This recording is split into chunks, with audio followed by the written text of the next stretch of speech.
Today's A Mediocre Time with Tom and Dan podcast is brought to you by Secured Roofing and Restoration. If you have a roof problem, give them a call. Call Rick. He's our contact. Rick.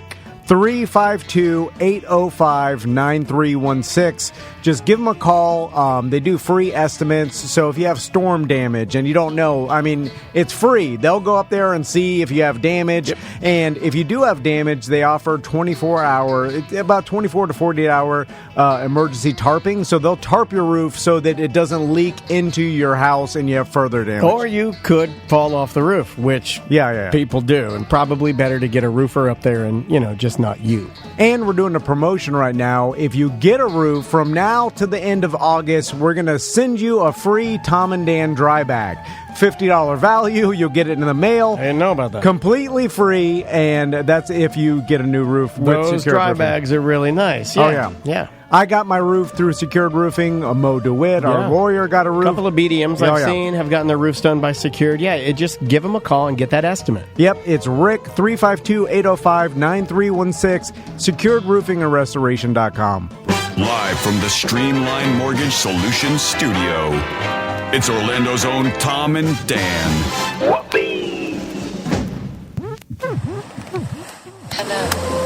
This is your Mediocre Time with Tom and Dan program. We hope that you will find our presentation precise, joke heavy, and just right. Thanks.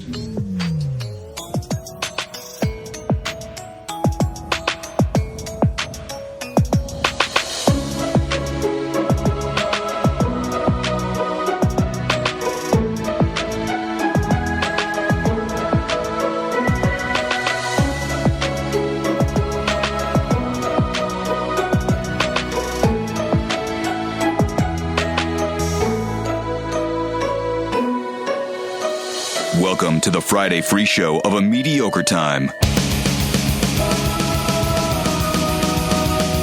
Hey, everybody. It is another A Mediocre Time with Tom and Dan. I'm Dan. I'm Tom. Samantha, our producer, is here. Hello, Samantha. Howdy, boys. Oh, I like the howdy. Howdy, boys. Hello Hanging there. out with Whistling Toothpicks a little too long. Does he talk like that? No, he does not. Morphing into... With the denim, though. With the denim and the toothpicks. Very much my father. You always mowed in denim. The Jay Leno. The Canadian tuxedo. You got to have it on. So hot. It is, but my dad wore straight denim shirt, denim pants, and a cowboy hat with boots. Like real boots. Was he less hot? Like, how was he not... He didn't sweat like I sweat like a fat ass. Like I sweat, I pour. So you've seen me. I got up. We had Hollabox, which we'll talk about those guys a little bit later. We're going tonight. Going tonight to Hollabox German restaurant in beautiful historic downtown Sanford, Florida. But we had Bicicleta. We had our buddy Jimmy from Bicicleta Bike Shop in Sanford that I'm gonna start taking my bikes to get some maintenance done. But when we stood up, I was dripping my whole back, and then we had to take a picture, and he put his arm around me, and I'm like, I am so sorry. It's so gross. And I'm not even really fat anymore. I'm kind of just You've always been sweaty. I'm a sweaty guy. I think it's your internal anxiety is scaring the water inside out. Yeah. Inside sweating. The water is like, get out of here. Yeah. If you look, like I don't sweat in the cracks of my thighs. I don't sweat in there. I sweat behind the skin. There's a layer of sweat, internal sweat in my body. I feel like your anxiety is the core of like a nuclear power plant. You're going to spin me out of control. It's red hot. It's always going. And right now, everyone's shooting at me, and I'm about to explode. You mentioned Sanford, Pints and Paws tomorrow. It's an awesome event. Like where we do our couch races, beers and dogs. I mean, come on. I mean, it's kind of easy over 100 to sell. different breweries. I feel silly. Like, okay, it's all for great pet charities. If you haven't heard of this event or been to it at least once, I kind of feel like you don't even need to bother now. You're not worth it. Yeah. We'll, you know what I mean? Like, how can you not know about this event? Yeah. Pints and Paws, the Hurricane Party. These are like staples. If you know the party that is Sanford, Florida, then you would know about Pints and Paws. But yeah, I'm kidding. All kidding aside, if you have not been down there, you owe it to yourself and your pooch to head down there. Tons of vendors, food trucks, beer. Tons of food trucks. All the money goes to great local pet charities. Bring your pets, kid friendly. Me and Daniel are going to be out there costume contest. We're going to be working on a project that the BDMs know about. We're going to be doing less Pints and Paws, a little more busting our ass. But we'll swing by the merch tent. Eric is going to be out there. He told me he's going to bring some new hoodies and some other stuff to sell, and then tons of free giveaways, glasses. I know we got keychain, a bunch of stuff. Yeah, there's some really premium stuff that we've been wacky inflatable arm tube men will be out. Yes, both of them. Yeah, so we have the budget to bring both out.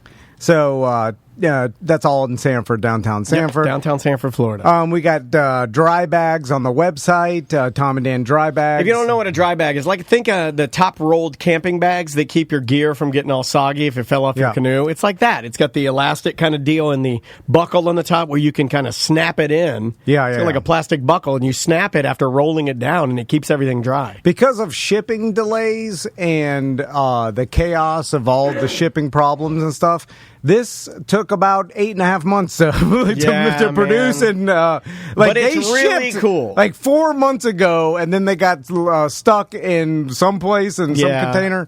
Anyway, and then a ton of other and buy all these really fast. So then Tom orders a whole nother batch of them that'll stay in a container for another 4 months, and then get here and not sell.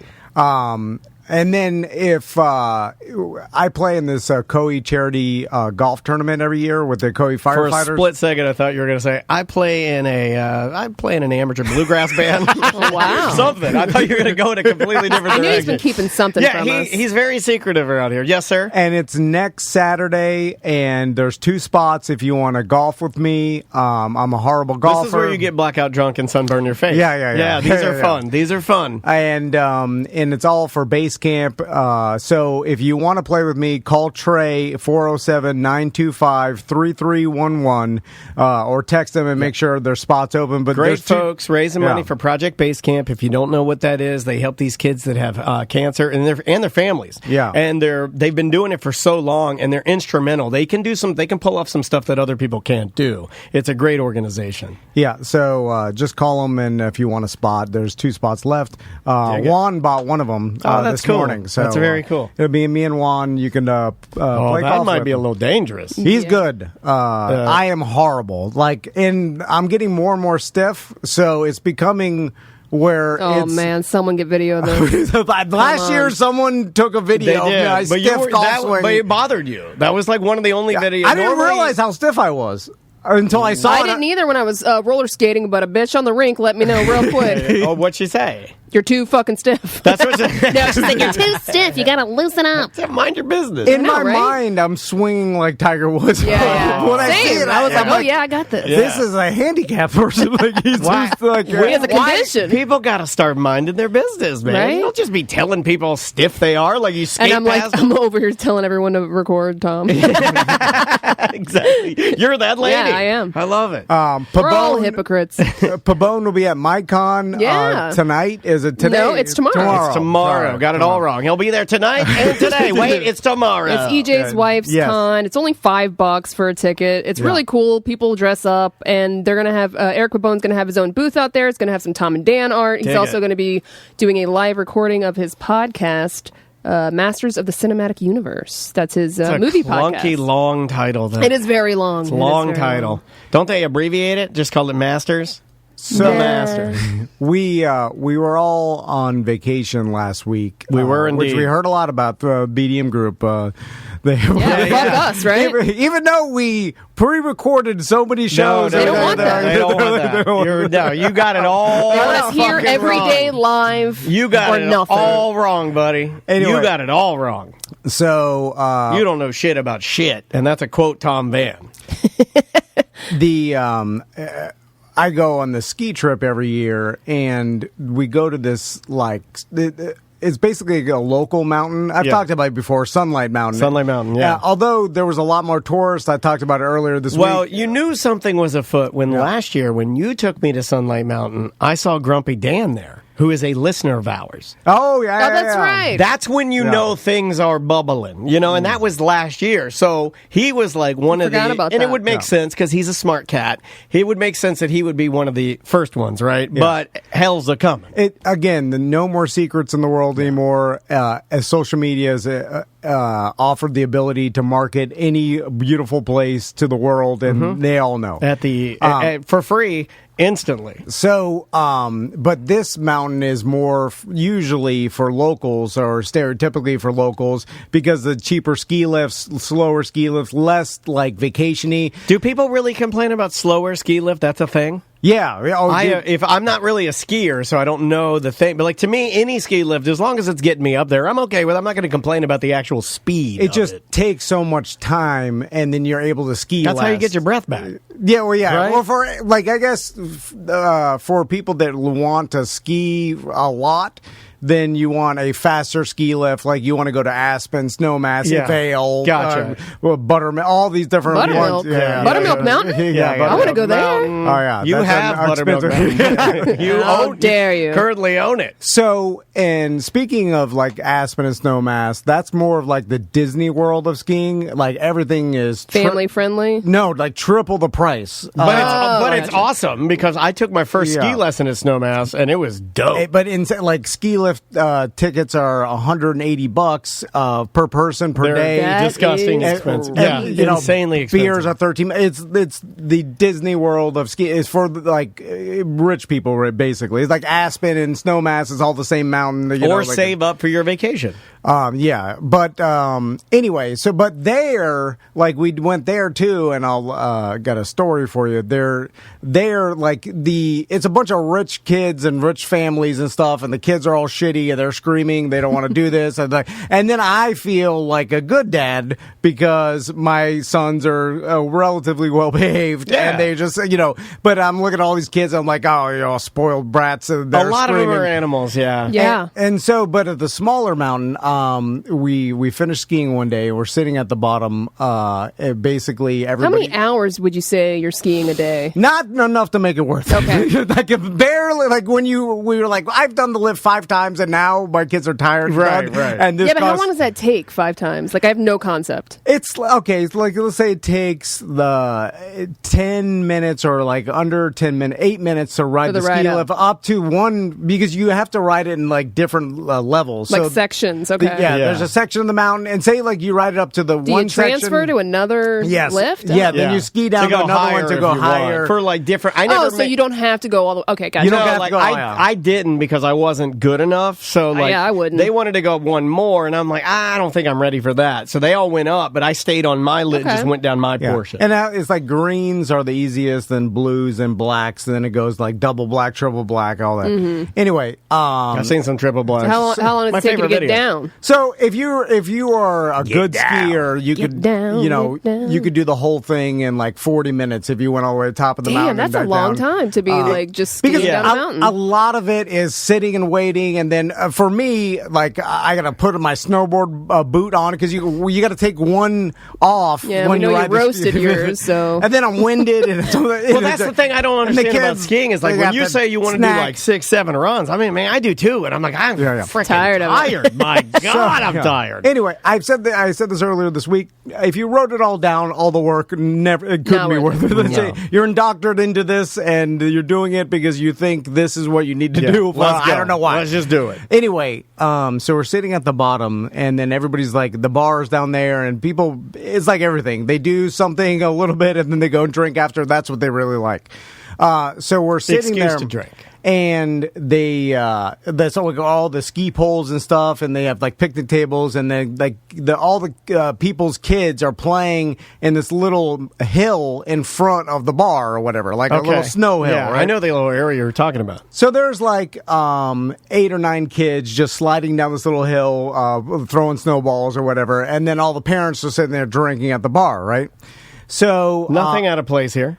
Everywhere we go, Max makes friends with any kids that are around there. Like, he's very outgoing. That's like, good. Tommy, more of my quiet son, like me, kind of just sits back and looks over the situation. Yeah. He'll play with kids and whatever, but Max will He's go not up. going to initiate. Yeah, Max will just run up to a kid and be like, you want to be my friend? And then he'll be like, this guy's my friend. And I'm like, you have to ask him his We're name. friends now. yeah. You don't even know their name. He's like, we're best That's kind of like Daddy, though, isn't it? and then at the end, This is Oxycontin Steve. He's paying my friends now. He's my friend. He's my best friend. Yeah. I am working out here, Crystal. again, your kids are a little bit of both. Yeah, right. That's true. But and he also does this weird thing, and he does it like on vacation. We'll never see these kids again. He wants to take a picture. He's like, take a picture with my friend and send it to his mom.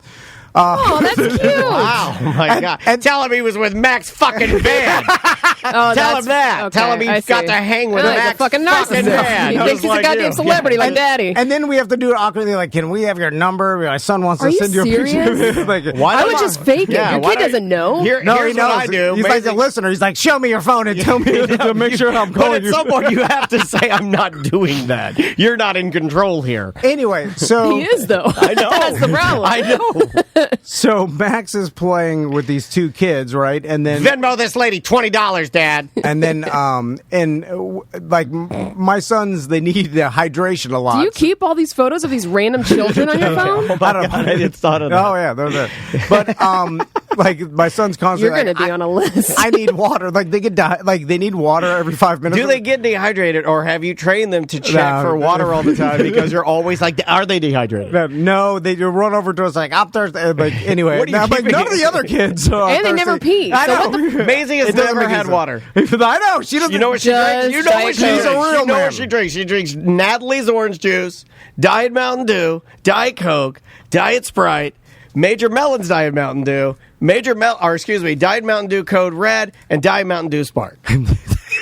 That's what she drinks. She drinks like a landscaper. Yeah, she drinks like A juggalo. She drinks like Concrete Mike. So, anyway, Max is playing with these two kids and whatever, and we're just sitting there having a White Claw. Nice. And then so... Has the surf made it up there yet? The White Claw surf? then after the I surf. tried Yeah. that this past weekend. Is it good? Yeah. It's pretty good. I haven't been able to find it yet. I don't know what some of the flavors mean, but they're pretty delicious. I like that too. It's like Yeah, so I'm like, exotic. what is this? They're bolder flavors. Like, Yeah. they're like Yeah. a little bolder than Up front traditional. or back on the back end? Like up front. They're like oh, this is like... Punches you in the tongue. Okay, a stronger all right. flavor. Anyway. I like that. So Max is playing with these two kids, and they're about his age. At the little bar that I know on the little deck. Yeah. And one of the kids is like 5, like a little younger than Max, and one of them's like between Max and Tommy, right? So then Max comes over, and he's like, I made friends. I'm like, Of course you always did, do. Max. You get your phone out And because then- you know you're going to have to take the photo. And Yeah. then my wife, Crystal's like, what's their names? And then he's like, Hunter and Bear. And I'm like, Weren't no. those similar to the names when you guys went whitewater rafting? Yeah, well, Weren't they like something like that it's a too? Colorado thing. you And guys it's are like, always hanging with these Colorado forest kids. And then I'm like, what's their real name? Is that their, like... Hunter's pretty common. Yes, it is, but I'm like... There's a bear in Maisie's These class. people's dad... there? yeah. So Hunter and... Bear's very popular. I know a Huh. lot of bears. And then he's like, no, their names are Hunter and Bear. So Bear Grylls, that's his real name? I think maybe, it is. yeah. And then- B-A-R. Yeah, I know. I thought that was fake. I know two. That's a lot, right? When Yeah, you say that that's a is. lot. Like, I know more bears than I know When did that Sam's. become I think I popular? know more bears than I know Sam's. Really? It's a passive-aggressive way to call my sons pussies. Like, by naming your sons No, it's Hunter... Yeah, yes, it is. 100%. You know what? And I'm I like, agree with what? him 100%. So- You could have just gone with a normal name, but you had to go with something you That's thought not was- his real name, by the way. It's Edward Michael Grills. No. Oh, that's No, son of a yeah, bitch. He yeah. fakes everything. Because Yeah. Eddie Grill sounds like an old Italian guy. Yeah, right? Hey, I'm Eddie Eddie Grills. Grills. How you doing? So then I'm like curious. I'm like, I gotta meet this guy or these parents or the kid's dad because Yeah. the parents name their How kid you Hunter doing? and Bear. My name's Bison Joe. Yeah. So Maximilian Savage is cool as Yeah, fuck. that's a dope ass name. Tommy. Tommy got the Tommy Jism. yeah, That's not a. Yeah. So you screwed him on that one. TC's pretty cool. TC's fine. Would have been cooler in the 80s, Magnum PI, but still cool. So then we wander over to the parents, and it is exactly stereotypical Really? Colorado dad, real man. Really? That is standing there, beard. He's He's like, you ain't taking no picture of my boys. I only eat what I kill. Not old. He's my age now because now I'm older. Correct. So it's not you're 40, you're old. Yeah, like he's a 40-year-old man who has kids my age, but he's a real man, a Colorado real man. Beard, the stereotype of shit right there. Standing What's his there, name? Super nice. I don't remember anybody's name. So You're fucking Max. You're not getting anybody's name. I know. And so then super nice couple or whatever. So then we start talking to him, right? Hot wife? And no, the regular Colorado real woman wife. Oh, real woman wife. and, like she was good looking, but Well, a lot of the man, I don't know. This sounds Plus, you're in like snow clothes. It's weird to say this, but a lot of the women you see out there, I think what you're describing is that no nonsense, like sport woman. It's like yes, it's not the because if you it's not pretty. It's just I got no time for fucking makeup. I'm a sport woman, man. I'm getting shit done. In Aspen, it's a 55-year-old guy with a 29-year-old Aspen snow bunny trophy wife. Right. That's where that's where you see. But these are real local people. Yes, these are real Coloradoans. Hikers, and so then he starts telling me. Wait, what are you trying to say? I hike. Well, you just hike for blowjobs. In Florida, it's crazy called, I'm going to get a It's shirt called that says hike for blowjobs. Isn't hiking in Florida? It's just It's walking in the woods. Yeah, it's walking in the It's woods. woods walking. I Just know. looking for bodies. So speaking of hiking, One day I'm going to find one. You will. I start talking to Hunter and Bear's dad, and then I do Papa that. Bear. Oh, you did your interview thing? Well, not only do I do that, but I do my thing where I feel Can I intimidated. get a picture with you? I feel Hey, I made a friend, Crystal. intimidated by real men where Was he taller than you? want to impress them or let them know that I am also a real man. Were you even sharing though I'm some not. of your stunt videos? No. He starts talking about he's like, oh yeah, we've lived here for our whole Oh yeah, I'll lives or challenge you a whatever. fucking race. You want a fucking race? And then he's like, yeah, the boys love skiing. My boys love skiing too. They're not gay. What are you saying? We start talking about skiing. I'm like, you go on the defensive when you're not needed to. And then so we start talking about skiing, and then they're like, oh yeah, they like hiking too. I'm like, oh yeah, my boys like, and he's like, we just last weekend we just hiked Avalanche Creek. It was We're gonna do that tomorrow morning.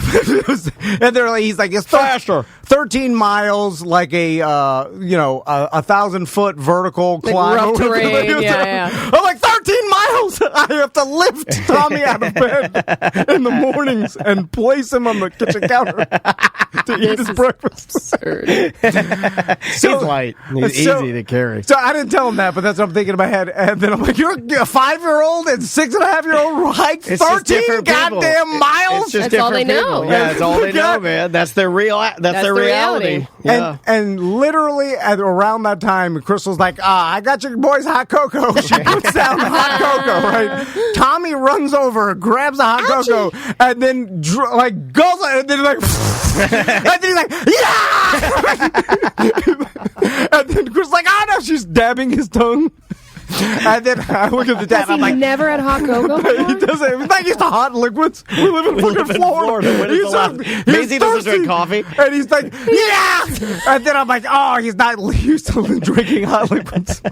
Fucking burned his mouth. That's embarrassing. And then the rest of the trip, shouldn't be Tommy's laughing like, at that I point. can't taste it. Oh, stop. He burnt his taste buds off. Yeah, he guzzled 105-degree hot cocoa.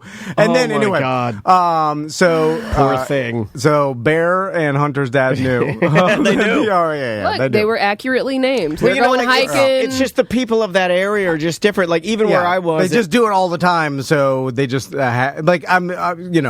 it's crazy how tough kids can get if that's all they know. yeah, like the kids I was seeing in Georgia. I was northern Georgia, up in the Blue Ridge area. We had a cabin. Actually, we stayed at a cabin. A BDM owns a kind of like I call it like a motorcycle lodge. Almost like it's built for a series of different really nice runs that are in these Blue Ridge Mountains, places that my dad, would have absolutely loved to have gone, like with names like the Devil's Triangle, Right. The Devil's Den, yeah. You got like places like you're gonna go up and ride Black Hawk tomorrow. Why do they got to make them sound so scary? It doesn't make me want to do it. They have the maps though. It's just wavy. It's windy. Most of the ones that are windy, a nicer name. They put a snake name on it, put a falcon name on it, some bird name on it. But it's a beautiful area, and we had an awesome little cabin right there in the woods with a hot tub on our patio. We had a little fire pit. It was amazing. The hot tub on the deck, best thing ever, is better than pool in Florida. It's a staple in the Blue Ridge Mountain area, like Tennessee, Georgia, all like it was that so area. Useful. My God, I loved it. Well, get this: when we pulled in, and I was going to piggyback what you were saying about people in Colorado are just built a certain way by saying that the kids I witnessed in the mountains are huge. They're humongous men, boys.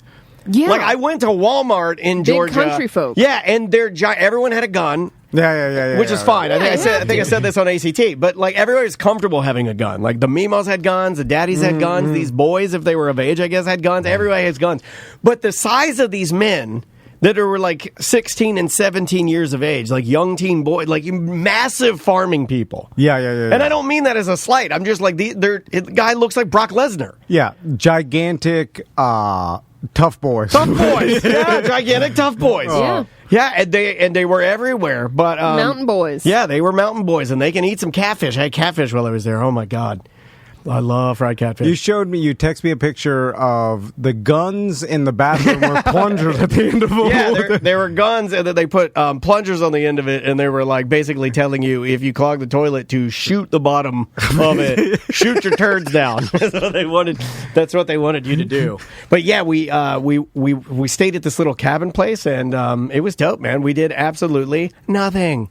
You showed me a picture of the fire pit and everything. Did you ever get that going? I did, but not without like Duraflames. Yeah. Which is kind of like, I kind of go back to what you were saying about, Bear and Hunter's dad. It's a certain sense of, like a Duraflame to me is just not a fire. Yeah, you got to collect your own wood. Yeah, but it had rained a lot, and they had some wood stacked up there. I could have gone out and tried to buy some wood, but I didn't think that's what you were supposed to do.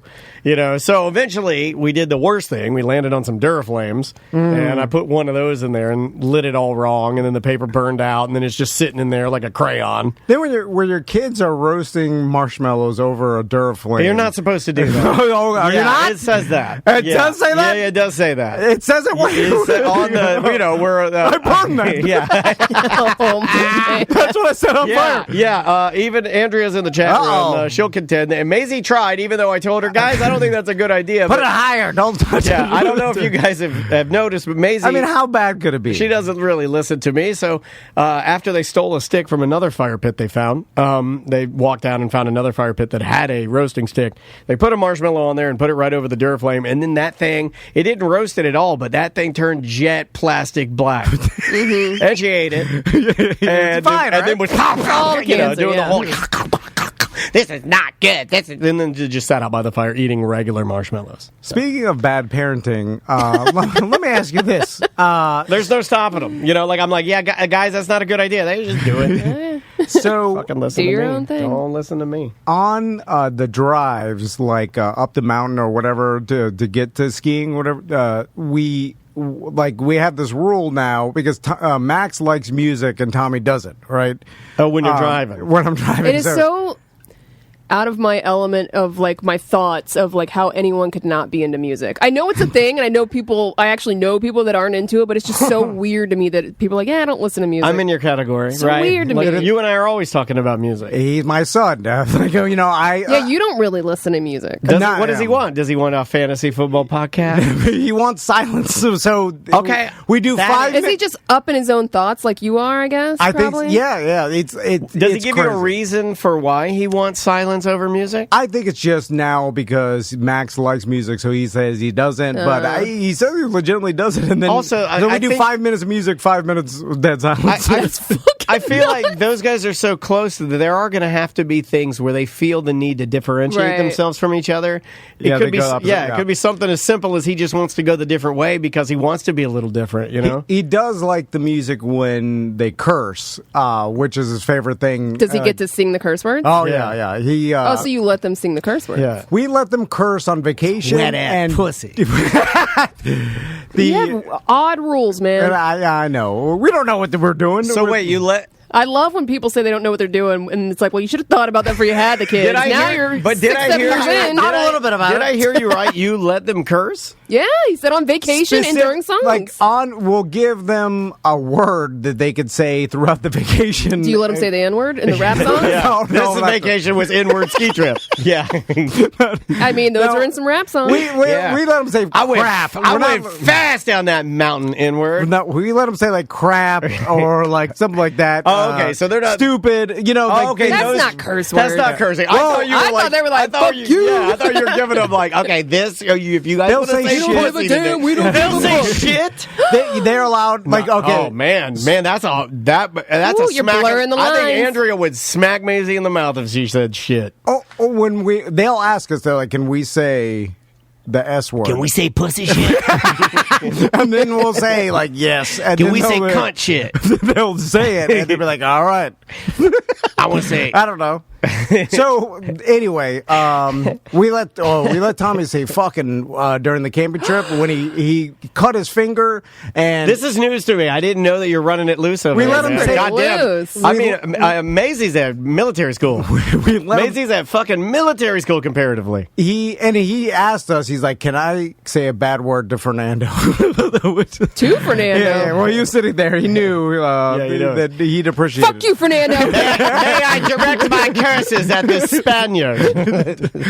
And so we let him because his finger hurt, and he was like sitting there, like he was mad about it, and we let him go to Fernando and be like, "This fucking hurts." Like, and he told Fernando this that. This is some weird psychology shit. He could have used any other word. How does he know the words? I mean, and why do you want to go say it to Fernando? I think Maisie knows the words, but she is deathly afraid of saying it.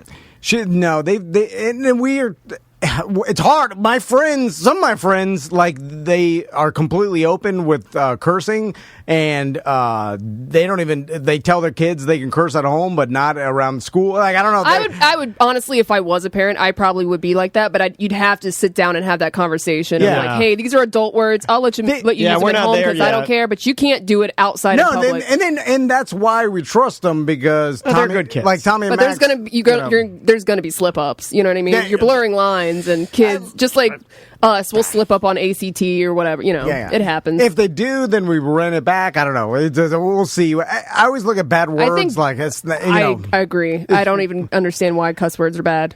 Who cares? It's like if you're doing well in school and you're well behaved and you're respectful, and you say shit every once in a while. Who cares? But also know when and not to say it in front of who, and not. It's like I don't know. That's your responsibility. Like, I'm trying to toughen up my sons as much as possible. I'll give them curse words aren't going to toughen them up. Something. Well, at least anyway. Well, if they say the curse word to the wrong person, might toughen them up. So, what song were they cursing to?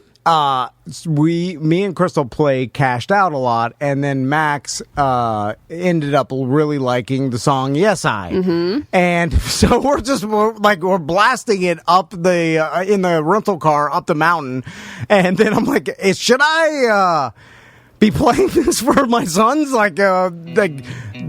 It's a song about marijuana and liking. Yeah, but what were your parents listening to? Huh? What were your parents listening to?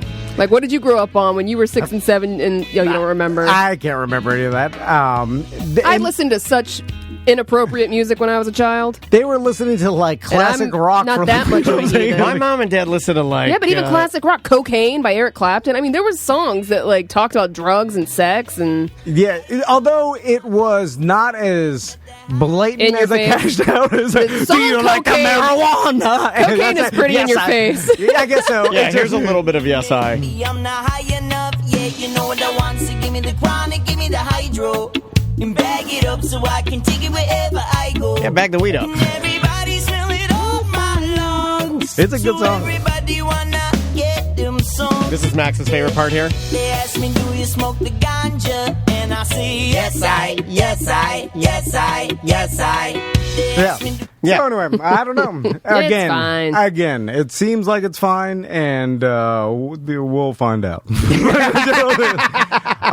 Also, And what happens Max next? is smoking weed by 12. Well, like, that was a mistake. Speaking of like being a kid and what you remember, when we got to Crystal's dad's house in Colorado, or whatever, like some of the Crystal's stepbrothers stayed there as well. Cool. And they bring their families, and they brought a Nintendo 64 that was hooked up to the TV. Like an old school one or like an emulator? No, original. No way. That Crystal's stepbrother had and kept since he was fucking 13 or That whatever. is a legendary console, man. Yeah, one of my faves. And so it was there, and I was like, oh shit, Nintendo 64. And then it had GoldenEye. Fuck yeah. And then I was like, oh shit, GoldenEye. Yeah. And I was like, told my sons, I was like, oh man, boys, you're about to experience the See, best you video hyped game it up too much. You hyped it up too much. What are you I blame doing? you. I blame you. And I'm like, this, and they're like, what? And they're like, and I'm like, this is the best. When Daddy was a kid, this was the best video game all the time. We used to get together, all our friends. Who and was play. biting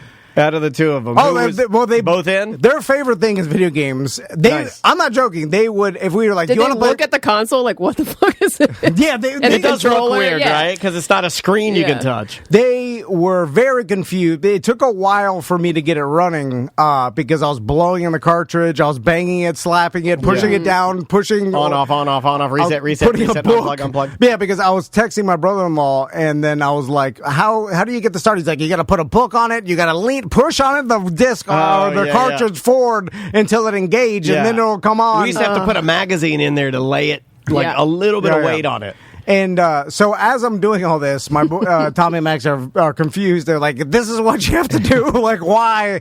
They're like, they have no You should be like, concept. It's just like skiing. It's a lot of work for barely any fun. Yeah. And then they're like, "What?" And like, "This is the game." Like, I'm showing them the cartridge, and fucking, they're like, No, "Really?" the game's on that? So I finally get it on, right? And it turns on, and then they're like, "Oh, where you fucking sit down there," and they think it's goddamn horrible. Yeah. It's the worst shit they've ever seen. You shouldn't have hyped it up that way. And Also, did I Crystal gotta- ever play it? No. She just calls See, us all nerds. I feel like if you two would have played it first and like Maybe showed them. looked like you were having fun, they might have been into it. No. The only video game she's ever played and liked is Mario Brothers 1, the original. Oh, wow. Original. And It's a good game. Tetris. Tetris. Which is You can't- horrible. no, Tetris is like And I'm what you like, play oh, when you're in Nemo. Jiffy Lube. My grandmother probably has the highest score on Tetris that I've ever Fucking seen in my life. Tetris. She You play played that shit all day, every day. I hate Tetris. Anyway, Yeah. and then I started, the boys lost interest and then fucking wanted to play Roblox on their iPads. And then I started playing GoldenEye. Who did you play? What character? I was like, they were right. This shit doesn't work because it's Really? You turned on GoldenEye? Yeah, because it's just Wow. the current day video games they don't hold up. It's not good. Man. And We're back on the Animal Crossing. There was an update on Animal Crossing where you can go out and you can design other like creatures' homes as vacation homes. So I added that. We played a little bit of that because I brought my Switch to the cabin. Yeah. It was like a last minute thing I thought of. I usually don't bring my Switch anywhere, and I brought it. Man, that thing's easy as hell to plug in, and you can do all kinds of shit on it. It's awesome. I might bring it on the cruise. Obviously, that's what it's for, Dan. You should have been doing this a long time ago. But yeah, we sat in the cabin when it was cold. Guess what? When we rolled in that night, the first time we drove in, 9 degrees. Oh, that It was cold front, 9 degrees when we rolled in. We only had our ski jackets, and I had one pair of pants. I looked at Andrew. I go, I am fucked.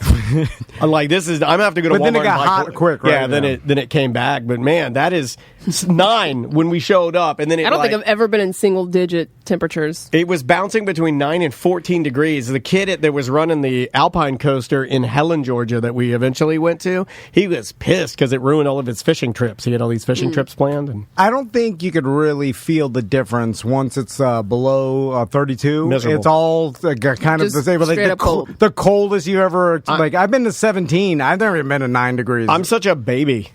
Yeah, I mean that it's like you're standing in a freezer. People live like that, like all the time. Where it's like, God damn! It was some crazy front or whatever that it had come through, and it didn't stay very long. But what sucked about it is, like, we wanted to get in the hot tub as soon as we got there.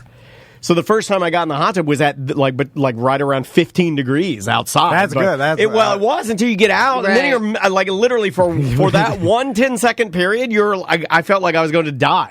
I'm such a baby when it comes to the cold. I was just like I screaming, like high pitched, just like it's like pure anxiety for me. Just being cold. I hate being cold. I hate it. I can be hot all day long because you can always do something to cool yourself off. Even if you just lick your own stomach and run forward, you're going to cool yourself.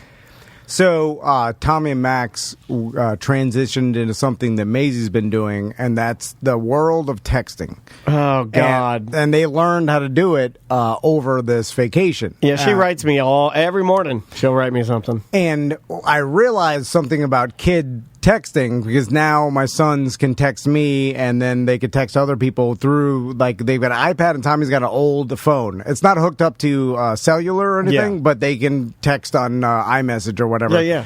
And texting with kids is like hearing someone's dreams to me. Yeah. Where it's just a bunch of... Talking with kids is like that with me. I don't want to... You're saying nothing. A bunch of endless... it's nonsense. And, like, my niece still will text me sometimes, and I don't know how to respond because, like, I feel like... Okay, when my niece texts me, just like anybody else, I want them to text them back because I don't want them to feel bad like I'm not... Just give it a love reaction. Give them a tap back. I don't do emojis or anything, so No, like, hello. Do the Apple Apple tap back. Where you hold your finger he down. texts back, I read this. I do this to you now, so you don't get mad at me for using emojis. If we Apple do a tap back? Yeah, if we do a group text, I think he hates those too. I'll just hold down your or whatever text I want. Like if you sent something to me and said, "Okay, great," it's like a react button on Facebook. Yeah, we'll do it tomorrow. I just hold it down and I give it a thumbs up. Yeah, I've seen people do that. I've never done that. Or you can do that to your niece. You can do that to your boys, and it makes it less awkward.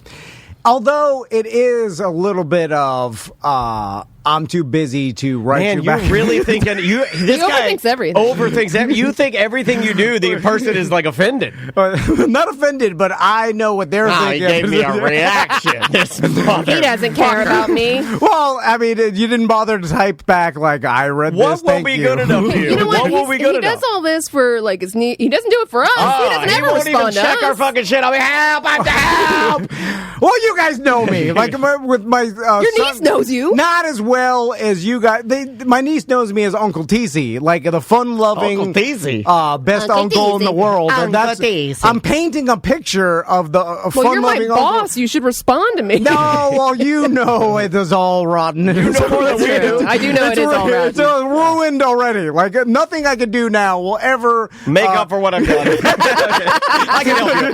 I speak full time. So it's already done. Okay. It's like it doesn't matter moving forward. Does that make sense? Do you understand? Yeah, I got it now. Now that you're both owners speaking to you from our core, now you understand. Yeah. Rotten to the core. But my niece and my son still have this vision of me that I want to hold on to as long until they makes sense now. Until eventually, just like everybody, you grow up and you see he's a dumb old man the whole time. You see the adults and you're like, dumb old man the whole time. Like even when I thought he was a Superman. God, I hated that when I found out my dad was an idiot. It's inevitable. I still remember it. But I'm trying to hold on to the facade. I still remember it. As long I learned pretty quick, as possible. I'll never forget. Walked inside. He stood up because he was mad at wrestling, and that's when I knew. No,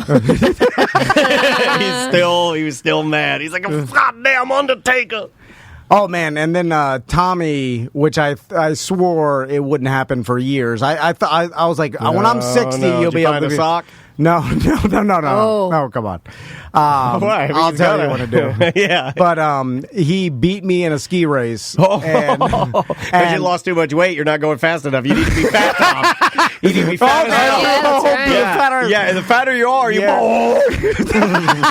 Seriously. Yeah, because thicker dudes on the ski lift, like when I was skiing, the thicker dudes, they'll go, man. Because if you know how to ski, you don't have to gravity takes you down. Yeah, you don't need to be that weight. What I mean is, I saw plenty of bigger people that just knew how to ski. That were angel, like just skiing around, looking beautiful, and they were big people. It had nothing to do with their weight. It had everything to do with their flexibility and just knowing how to ski. We literally Where'd you guys race at? just down that first Sunlight Mountain from the top to the bottom. Yeah. And there's slow signs. To the top, make it drop. Do they sing Wet Ass Pussy? No, but they know of the pussy because they know of the pussy. Oh, the pussy cat because they call the Tommy pussy that. willow.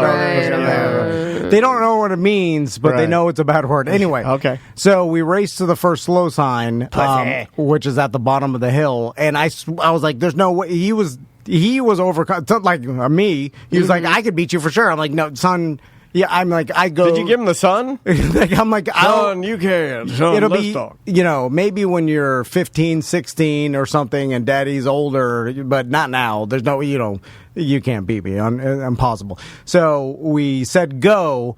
We started top of the mountain or whatever, and then he just literally French fry, which is two apparently, you know what I'm saying? Yeah. Mm-hmm, yeah. And then we got down the entire mountain, and then I was like, fuck! Isn't that going to be faster than you no matter what, just based on board to skis? He, on certain, but when we got down to like a flatter surface, I passed him because of my weight. Because your friction, you get more friction. But I have to turn because I'm not good enough just to go straight down. Anyway, so that's why you'll lose speed. I was going as fast as I thought. And in my mind, I had blown past him and he was 100 yards behind me, crying already because I'm so fast. And, why would you make it worse? And then I looked behind me to look for him, and then he's like, zing! Right, down, straight there. I'm like, fuck, Eddie the Eagle. Eddie the Eagle. And then he beat me, and I caught an edge, and I, fat dad, slammed my ass. No. Tore my butt cheek. It felt like I did, but it felt like I ripped my butthole in half. When you catch an edge, it's just terrible. And you land so he's getting good. He already beat me, and then he couldn't stop talking about it. And I just want to go back because I feel like we missed a little something with the kids texting, right? Yeah. Were you going to talk about what Max sent, his first text? Oh, yeah. So Max, his first text to his mom was... It's right on line with what you're allowing them to do now, so you know. It does sound like you're raising... It sounds like you're raising the children from Righteous Gemstones. Those fucking dirt bike kids. Yeah, it is. You are raising... They're too good, so I'm trying to let them be a little bad. This is just bad behavior, though. Yeah. This isn't... But you're making them comfortable with being like, they're like, shit, fuck! At home. That's not tough. I don't know if that's good. Or there's just going to be lazy cursing couch potatoes. Cursing potatoes. We're not fucking doing shit today. Fuck you, Dad. So, his was a poop emoji, and then what did it say after? It said holy, and then it had a poop emoji. Which I had to, you know what, that's so more advanced than anything I said. I had to look at it, I'm like, holy shit. And I was like, that's not good. Yeah. No. Again, it's like we're giving them a little bit of rope and see what they do with it. I don't know. They're doing something with it. Yeah, I mean, apparently. First text is holy shit. It's an aggressive. Well, you knew the story. I told you guys the story. It wasn't like, hi, mommy. Well, Maisie just straight texted to Andrea, fuck you, which is way worse. But she didn't mean to. Max, that's what she said. Max deliberately said, I know holy shit, so I'm going to do holy and then get around the law with the poop emoji, which is shit. So it's way worse than... it's super clever and it's super cute and super funny. It's just, is it that funny when he does it at, church or, school or wherever? Yeah, that's, again, that's the, hey, don't text anybody else this. We'll see what happens. And that's part of the fun of being a kid, right? Your parents allow you to do things because you've earned that right, and it's only up to you to ruin it, right? That's part of the fun. Dude, I had a lot of stuff I got to do. I got to, stay out a lot later than any of my friends because my parents trusted me, right? So I could come home whenever I wanted to. 3 a.m., 4 a.m., as long as they knew, I wasn't a bad kid. So I got a lot of rope. Pudge was telling me that his son, who's younger than Max, watched Halloween, like the horror movie Halloween. Wow. He his favorite movie is Jaws. He's watched all the Jurassic Parks or whatever. My some kids are just unaffected by it.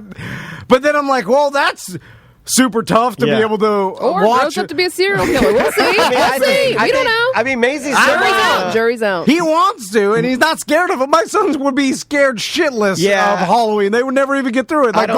Max had to stop with Guardians of the Galaxy because it got too. He was like, "I'm out," and I'm like, "That's a fucking raccoon." I'm out. May is she's somewhere in the middle, I think. You know, like, I don't know if Halloween or Jaws, that's not going to cut it. No, hell no. Yeah, I don't think she's going to do that. That's not normal, right? Like, No, I don't think that's normal. 6-year-old? No, because That's like pretty damn young. the only thing she's gotten, I'm trying to think if Again, there's... I'm not saying I didn't watch shit like that when I was young, but look at how twisted my fucking brain is. She did Besides say, the childhood trauma. She did say the other Yeah, day. but part of Is it, it though. Halloween or was it the bicycle dad? It was both. Exactly. It was both. Yeah. Like, we saw, like, the news pop on, and it's all, like, destruction and Yeah. bad shit, and I flipped it over to Big City Greens on Disney Plus, like, really fast, and Maisie, and I hope Andrea's still in there, and it's a quote, she looked at me and she goes, "Wow, put it back. I like the news. I like to see what's going on." And I'm like, what the fuck? She wants to be. Well, you're just like your fucking mom. Like, no, that's so Andrea. She wants to know current events? That's so Andrea. You know, I'm like, no, you're watching Big City Greens. That's what we're staying on. Yeah. You don't need to see that. The world is a I don't terrible need to see place. that. Your kids are Watch you, the man. cartoons I'll tell like you. Yeah, they are. They absolutely are. I'm trying to think of anything else. I saw a sign when I was driving there. We'll take a break here in a minute because I don't want to make us late for Ross's news that will be coming up after our first break. But I saw a sign coming, inadvertently funny sign that I've ever seen for a flea market as we were driving in. There were signs, like they were kind of trying to do the... kind of what they do with South of the Border, where it's like, you know, Pedro says, Right. you know, Buc-ee's kind of does that. But they were doing it with a budget. So they had these tiny little roadside stand signs that they had leading up to this big, I guess, Georgia flea market. And it said, the last sign said, "Now we have fiddle players." And I fucking loved it. And I tried to get a picture of it, but I couldn't. But I need to go back to that. Where are flea markets now? One in Where are we Daytona. at? Is that still going? Yeah. Have we had any of our What is it, Rittingers or have we whatever? had any Those are still around? listeners or operatives that we know that have gone to that and then can assure me that it's an okay for me to drive? I'm not driving over there if it's shit, but I heard the Daytona one's really good, and it I've been meaning to sparked- get over there. it And I can sparks- hit Buc-ee's at the same time. Thank you. It sparked something in me to kind of make me go like, damn, I really miss Yeah. having a low-budget outdoor market to walk around in. And I saw this one, and they had fucking fiddle players. They had everything. That's pretty Go-kart cool. tracks, animals, all the rugs, Bob Marley and Tupac rugs, Yeah. all the nuts that you can scoop, gummy bears, mixtapes. You're right, because I'm trying to think. Car audio. Does Amazon take away from a lot lot of that. But, Yeah. but really, it's more about the experience of Just walking, grab a beer. having a beer. Ice cold beer Yeah. is like $2. Yeah, man. Walking around, looking at everybody's junk. You just kind of walk Yeah, around yeah. and browse. It's like browsing. People and, watch. And normally you do. Now, I know and people buy some ridiculous garbage you normally would never buy on Amazon. Just to be like, I found this at a flea market. Yeah, you just have fun with it. It's like fun. Like shopping at a flea market is way more fun than going to the fucking mall. Yeah. Like, Oh, the mall yeah. sucks. You go to a flea market, get a beer, you walk around, and then you do. You're in a good mood, so you might buy a pocket knife you wouldn't normally buy. The business model, I don't know if it's sustainable. Like, obviously, they shut down the one over there in Sanford. That was a tragedy. But I miss that. Me too. I used to go to that all the time. that tells me You guys that, did a show there. the go-to show. Yeah. And the business model of that maybe not sustainable because Let's rent out a booth at the Daytona flea market just for one weekend with Eric the Merchman. and just Not a bad idea. It's how expensive is it? I have no idea. Well, when we... It can't be that much because you can't be making that much. Andrea and I looked into the air-conditioned booths at Flea World one time. We wanted to get a price on them just out of curiosity. And I want to say it was only a couple $100. It was very, I think very, it's fairly very reasonable. affordable. But still, even with a couple $100, you got to sell how much Yeah, you gotta make your more money to back, make, yeah. and you're Right. sitting there all day. So how much is your time worth, and what are you? Well, you don't have to sit there all day. I mean, Yeah, you rent the booth. You can stay there as short or as long as you want. Yeah, I guess the only way to make the money is but it's like, what's the margin on a tiny glass Bob Marley cookie jar or whatever the hell you're selling? You know what I'm saying? I mean, like a lot of it, though, the you're ones... making a couple bucks a transaction. There are two people that I'm fascinated by at the flea market. One is, and it's typically an Asian man that owns multiple booths, and what he has opened is very simply a dollar store. Yeah. And he has like bungee cords, dog leashes, pet bowls, and that I have actually purchased. I have too. I bought Hoses things, from there. I've purchased tools Glow from there. sticks. Pliers, glow sticks. Yeah, we bought glow sticks from there. Glue sticks. They used to have boxes of glue sticks. I buy stuff like the stuff that I need. I'll walk through there and be like, need that, need that, need that. Yeah, but they all are real shit. Oh, They are. Like, they're worse than what you're like. They're pretty bad. Like it's worse than what like the It's worse than part of having China. the tool. Yeah, like yeah. it's worse than not having the tool. You did it naturally. But yeah, and then that guy fascinates me, and the other guy that fascinates me is the guy that has the booth and has had the booth for multiple years, and he gets there early on Friday, and he sets out every single priced with a fluorescent green sticker from Staples price tag G.I. Joe, and he places 1,000 of them in this booth, and he sits for the weekend, and then Sunday night he pulls every G.I. Joe down, puts it all back in his van, and that's it. Yeah, It's fascinating to me. it's so much time and So effort much for time. how much That's money the thing keeping him alive, right? That Yeah, quest yeah. is. Do you put He's that on in disability Do or you put that in your something. religion thing of like it is a task that you should not be doing that you're doing that is making you tougher? Or is this a mental illness? It's giving him a day-to-day activity that may keep him Busy? like this is what he needs. He needs to do this. Like so, I've met some people in life that they basically have organized their lives where they do the same thing every day, and it's the same every day, and that's where they feel the most comfortable. And then they fall into that routine, and then that's their existence. I think I was kind of like that on this trip. It's Getting me out of my routine, like man, because Every- I was anxiety crazy in the mountains. Yeah, I was out of my routine. I'm probably going to be one of those G.I. Joe men. yeah, I think that's where you. I'm where I'm headed. Like you, It's where I'm headed for sure. It's the guy that every single day, eventually never leaves their house. yeah. But Well, I can't because all my medicine's there. And then, All the but pills. every to the second, every single day is the same. And then it's regimented, Yes. and then that's what keeps you You're turning in me control. on. yeah, now we're talking. It's a element of like living under the bridge, right? Yeah. It's like you living under the bridge. You got your pee-pee jar. It's exactly the same filled and you dump it out at the same time. 9 a.m. Yeah. over in the corner. Anyway, it's that regimented lifestyle. That's And what they're you need. reading the Bible, highlighting it. Just go. You start now. I think I might. I just as long gotta as get you a van. can record, like you could. What if you lived here? Like, Can I hoard it up? no, Oh, man. dude. Well, we could Not interested. move in next door. That place hasn't been rented in over It a gets year. rented out for like 2 weeks and then they leave. Yeah, well, the lady, she spent her nut and decorated it. But then there was a guy that came after that too. Is he still there? He's gone. The mortgage guy? Gone. Oh, wow. Yeah, it's cleared out again. Well, I think these people get a storefront because they've been taught their entire life through fucked up business practices that you need a storefront. Yeah. And now no one has a storefront, so you buy one, you're like, now we're going to sell some clothes. And no, you're not. You're going to do nothing.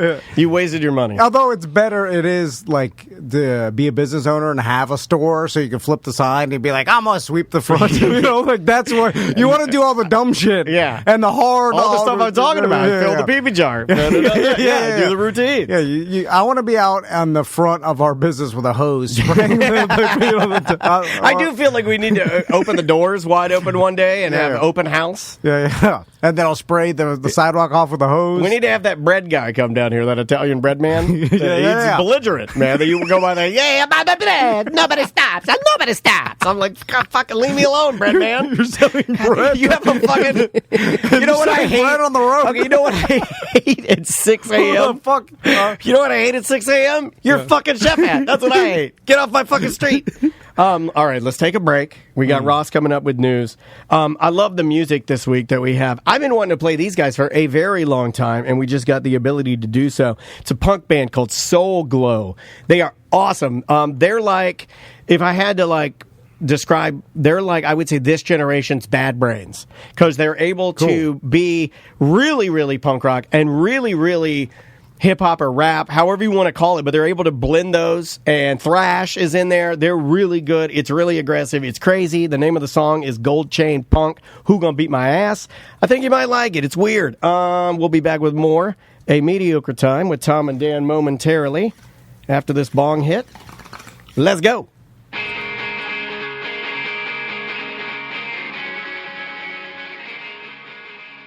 Had a friend of mine text me yesterday and said, hey, it's an emergency. I'm in Miami. The house that I'm renting for a month, the air conditioner just broke, and I'm dying inside. Oh, man. I said, I really got nothing, because I got something if you're in Orlando. I got something. If you're in Miami, can't really help you, because I don't think American Air and Heat goes quite that far. No.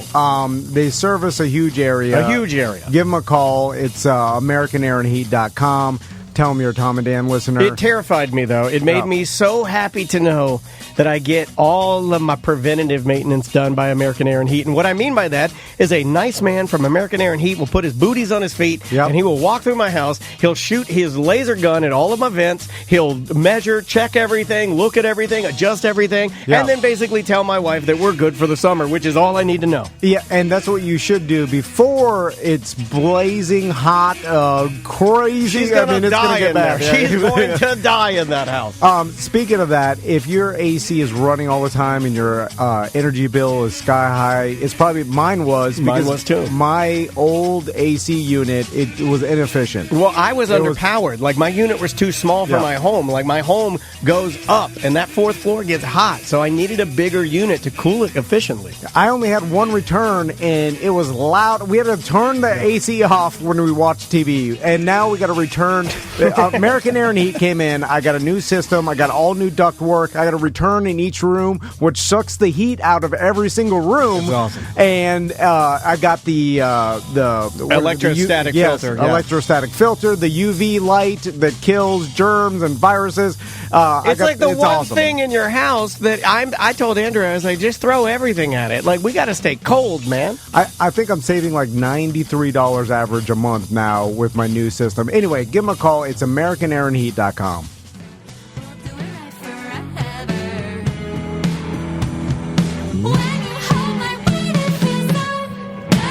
There it is. Welcome back to A Mediocre Time with Tom and Dan. I am Dan. I'm Tom. Samantha, our producer's here. You know who else is here, Tom?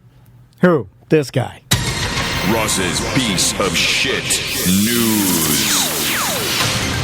Ross's News brought to you by JustCallMo.com. Injured on the go, just call Mo. Eric is going to have some Just Call Mo stuff to give away at Pints and Paws. Yeah, I saw Ross put up the Steve White Porky's Barbecue Just Call Mo styrofoam iced teacups. Not to don't sleep on those. Got to get you one of those. Mo is good at marketing. He is amazing at marketing. Marketing. He also gives away free shit all the time. You can go to justcallmo.com, hit the shop. There's tons of stuff you can just click on. They'll mail it to you for free. No. Hold on. It's easy to be good at marketing when you're smart. Yes. That's what I say. Eric's like, I'm mailing more Mo stuff than your stuff. I'm like, what? Yeah. I saw he teamed up with Porky's Barbecue, too, now. I know. Yeah. Yep. So Ross is on the line. How you doing, Ross? Hey guys, how's it going? Good. Woo-woo! What you been up to? Dan, I'm worried that you broke Tom with that beer spill. You asked him if he knew who was coming, and he pretended he didn't. I've never seen Tom pretend before. Well, yeah, he's really. I mean, I'd say in the last 2 to 3 years, his ability to step in and out of a prov it's way worse than when you were here, man. Like, he can't do it anymore. He can't even pretend at all. Okay, Daniel presented the question to me as if I should play along. Yeah, but we were doing prov, Ross, and then but you I didn't want to be like, prov. oh, well, of course I know. We just had him on the line because we're switching That's over. The Tom I know. If anybody can get it out of you, it's Ross. Great job, buddy. Because we were doing the switch over, and then that isn't on the podcast. That's just on the Twitch feed. So, and I also spilled beer all over you. I was pouring it. It tastes no, crazy. I don't care about that. Sorry. thought it was still spring break. All over your notes, all over my pants. So, and I know what you want me to do, Tom. I'll say it. If during we're officially in Piece of Shit News. If during the Piece of Shit News today, there is any sort of nuclear, chemical, or biological attack of any sort, and you email Tom during the duration of the Piece of Shit News live, you will get a the world is fucked, and all I got was this lousy Tom and Dan t-shirt. Oh, yeah. I like that. So is there like a chemical thing going on? Let's hope not. Off the top of my head right now, Russia announced that they are burning down the Ukraine's largest remaining military fuel depot. Joe Biden, out of nowhere, said that if Russia does use chemical weapons, we'll do something. There it is. Breaking news. There it is. Yeah. Now, of course, like the follow-up question is what? And he said, quote, "We would respond if he uses it. The nature of the response would depend on the nature of the use." End quote. He would use it to kill people, Joe. What do you do? What the fuck? What if it's... Sorry, that's just my personal take on that one. It's like... Show sponsor North Korea did launch their much hyped intercontinental ballistic missile. They launched one off. Dan or Sam, whoever's in charge of video over there right now, please see if you can find, if you haven't already had it and talked about it, the video of Kim Jong-il or Un. I can always still never remember which one. Right, me either. It's Un now, right? I think so. Unveiling this missile. Look for him. He's wearing what can only be described as a fat Top Gun jacket, and he's like Hollywood slow walking this missile out of the silo. It's fucking amazing. It's a thing of beauty. Oh, wow. Okay, I got a little clip. Not a clip. I got like a picture. I assume that I do what other dumb, narcissistic Americans do when I see like the headline, like intercontinental ballistic missile, North Korea test or whatever, and there's like this missile can go 3,000 miles. The first thing I do is try to figure out if that can reach the United States, and then when I realize it can't, then I don't care. Yeah, I think that's what most people do. Look, they got a good videographer now. Look, they got him all. Yeah, with cheaper and better drones and cameras and videography. Yeah, look at him. He's doing he's doing the Dollar Shave Club commercial from like 6 years ago that blew our minds. Remember? When he wears the all black and the black sunglasses, you have to. It looks like the guy from Gangnam Style, right? Psy? Yeah, well, he's Korean. That's racist. Yeah. Oh, that is racist. Oh, I'm sorry. There he is. All right. Wow, that was impressive, Ross. I like that. That was a little deeper cut than I previously saw, Dan. I do like that they all looked at their solid gold fucking watches. Yeah, when the launch was going to happen. I'm glad you noticed that too. It's like, and looking at my Rollie, it's about that time. Because that might be a deliberate thing that they put in there, because one of the big sanctions against North Korea is you don't get any luxury goods. You don't get Swiss watches and shit that the upper echelons there do love. So this might be a dig like, hey, we got them anyway. Fuck you guys. I can see that. So what does this mean, Ross? I know, like I said before, I just see the story, they do the math in my head, I'm like, all right, move on. If you are Psy from South Korea, you're probably pretty scared. They launched a retaliatory missile. They're not like at North Korea, but they're like, we also have missiles too. Fuck you guys.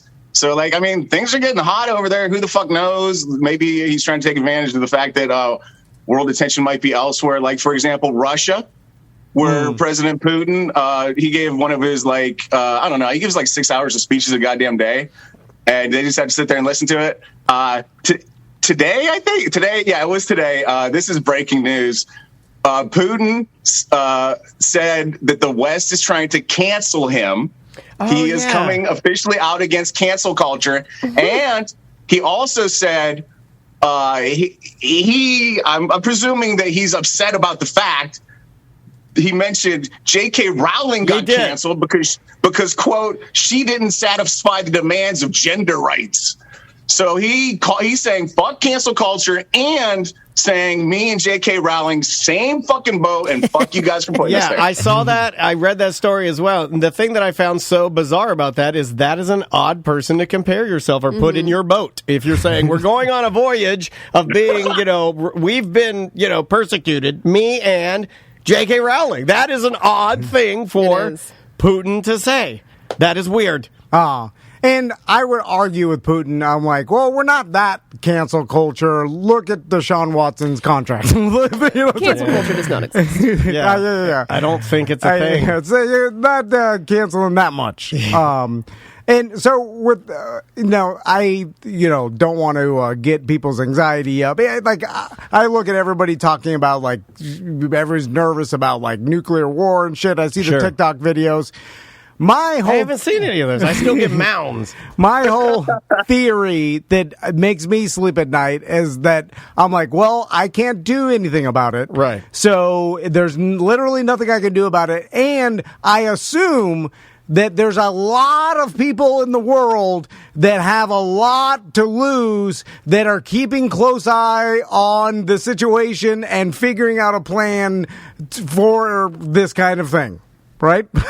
Ross seems to disagree with you. Like, there are people that I assume, like our government and other governments, that are watching very closely to make sure that the world doesn't end. And that's all that I could do and that I could tell myself. I think that's what rational, normal people should think, right? And then I just move on because I'm like, can't do anything. I assume other people are on top of it. Again, before we move on to better news, don't forget, our president just said if he uses chemical weapons, we'll see how bad he uses them, and then we'll do something about it. Something. Yeah. I assume they know more than me. It sounds like he knows the dude's about to use chemical weapons, and he's saying, don't do it too bad, or else we'll have to do something to you. But what I want to recommend is let's see what J.K. Rowling says at this. This just happened this morning. I'm super juiced to see what the author of Harry fucking Potter had. If she comes out anti-Putin, and then all the fucking pro-Russian people jump on her, or B, she comes out pro-Putin and the other way around. Either way, she's not going to be able to win this one. She's not going to be able to win, and I want to see her fail at this fight. That is 9 minutes ago, J.K. Rowling slams Vladimir Putin on Twitter after he defends her against cancel culture. And what does she say? Let's see what she says. Critiques of Western cancel culture are possibly not best made by those currently slaughtering civilians for the crime of resistance or who jail... Oh. This whole article just disappeared on me. That's a wand drop. Wand drop. Boom. I assume she for the crime of resistance or who jail and poison their critics. # I stand with Ukraine. She's Ukraine. Yeah. Through her veins. She's got a bunch of breaking news. Vladimir Putin at war in the Ukraine and on Twitter with fucking J.K. Rowling. Yeah. Well, here's the thing. You want to piss off them wizards. So J.K. Rowling has a bunch of pee-pee dogs, right? Like rich pee-pee dogs? Probably. I think most British women, when they reach the age of 50, buy 3 pee-pee dogs. It's called the Queen's Yorkshire Rule. Yeah, I think Ross might be right. Sharon Osbourne has it. Mm-hmm. Yeah. Sharon Osbourne has it. Sharon Osbourne. Well, every super rich person that I know has Jackie a bunch Siegel, of tiny not pee-pee. British. Yeah. Jackie Siegel has it. Rich People women. don't talk about that. Princess Di crash. 18 dogs died in that crash. What else we got, Ross? Okay, this one I might tear up a little bit. I teared up a little bit reading this one. Okay, let's stay in England with the dogs. Okay, and so Gordon Ramsay is doing like a radio spot. He's on like a morning radio spot in England, like promoting something. A school cook calls in and like is saying, "Hey, Gordon, we're short-staffed over here. Everybody called in sick, COVID and whatnot. I'm cooking all by myself. Come down here and help me cook." And Gordon Ramsay's like, "Hey, I'm Gordon fucking Ramsay. I can't quite do that today." He did send a chef over. He sent like one of his fucking chefs from one of his restaurants over, and this dude spent a day in the fucking school kitchen helping this lady out. Went like super viral in England and became a huge fucking story. So I'm like questioning everything. Okay, I think everything's like a marketing scheme or some promotion fake. or whatever, or fake. I'm skeptical of all these things because like it feels like a publicity stunt, like a good PR move to do, because I feel like if maybe, I mean, for the right amount of money, and maybe if, someone pays you a shit ton of money to go work in a school kitchen, you do it. But it feels more like they planned it and he said, I'll do this as the publicity stunt, and less of me calling my one of my employees and be like, go work in the school kitchen. Because you normally, like, if you were my boss and I were a chef and you had, hey, Dan, come in here. And I'm like, hey, and hey, there's this lady that works down this slop kitchen. Yeah. You got to be like, fuck. You're going down there and you're going to work all day from 8 a.m. to 8 p.m. and help this lady out and serve the slop. And I'd be like, fuck. Because I would not be it's happy. beneath you, right? Like, Willie, I'm just trying to play the role of the guy being told by Gordon Ramsay you have to do it. So it makes me think, yes, it's a setup because you wouldn't just go and like, Jerry, you're going down there, you know? Does he I love that you guys found a way to shit on this story. That's amazing. It literally almost made me cry this morning. You guys found a way to shit on it. That's great. But if you want to shit on it, I'd say it's not.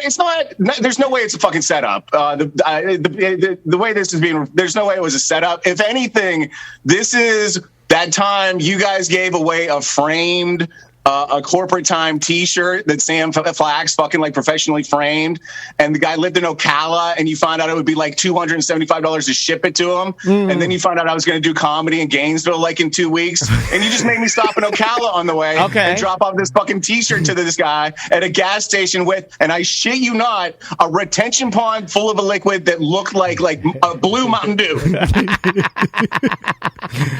Well, I like to believe that while he was there, because like being, I guess, a school, would it be a cook or lunch lady? Lunch lady. What do you call it? Lunch lady. Is it lunch man? Right? Do you call it a lunch man?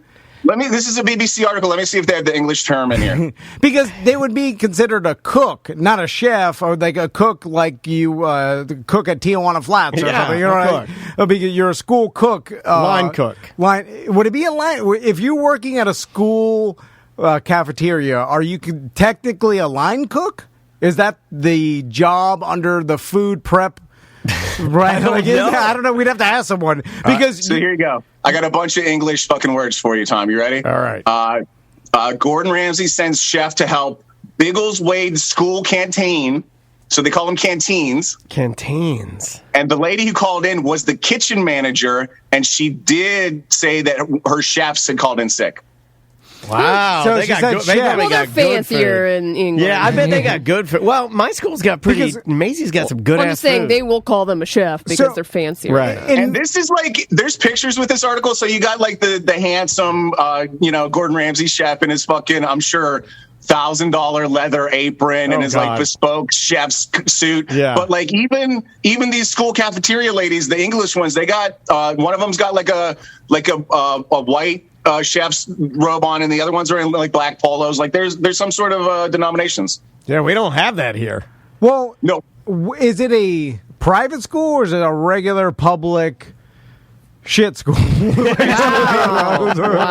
That's what they call it, right? Biggleswade School Canteen. What more info do you need? The Biggleswade School Canteen. Biggleswade. Because, like, in regular school cafeterias, and I'm ignorant to this, I have no idea, but I assume that they get all the food shipped to them frozen, and they just reheat it in giant vats, right? They stir with an oar. They stir with an oar. And then there used to be a legend that the lunch ladies at Stetson University would stir the Jell-O with a canoe oar, and they would sweat over the boiling water, and the sweat from their armpits would drip down their arms from their corners of their elbows, and drip into the Jell-O. So they said never get the Jell-O because it's got old lady pit sweat in it. That is a true story I was told at some point growing up in DeLand, Florida, living near Stetson University. But is there actually any like cook from scratch food being made at public school cafeterias? I think so, yes. I think especially now, I think that there is. After Michelle Obama got a hold of it, didn't like she? Some strict rules. She whacked it around good enough to make everybody mad. Everybody was mad about it. No, but there's healthier options, but it's just frozen green beans. It's not, you know what I'm saying? Like, is there? I don't know. Like, I think it's, I assumed that it was all frozen. No, May's lunches shipped to you. Some of them are frozen, and like if the pizzas, obviously like frozen pizzas. You're not, you don't have like Bruno in there, like, but like they have some stuff where, beef nachos. I mean, they're not frying their own chips, but I'm sure they're probably heating their own or browning their own ground beef. That's easy to do, right? So they're taking the What ground about beef. mashed potatoes? Flakes? Or actual Probably cutting them up flakes. and Probably boiling flakes. Probably flakes. Faster. Yeah. Well, Well, cheaper. they have to. I mean, but you got so many kids to feed, And it's not flakes their are fault. good. Like, You know what? You're I getting paid shit on nothing, people and there's no one to work. When people, and, people shit on like instant potatoes all the time, and you can do so much good shit with instant potatoes, and they're good. They're fine. I vouch for instant potatoes. We'll talk to a school cafeteria. I want to talk to a lunch boy.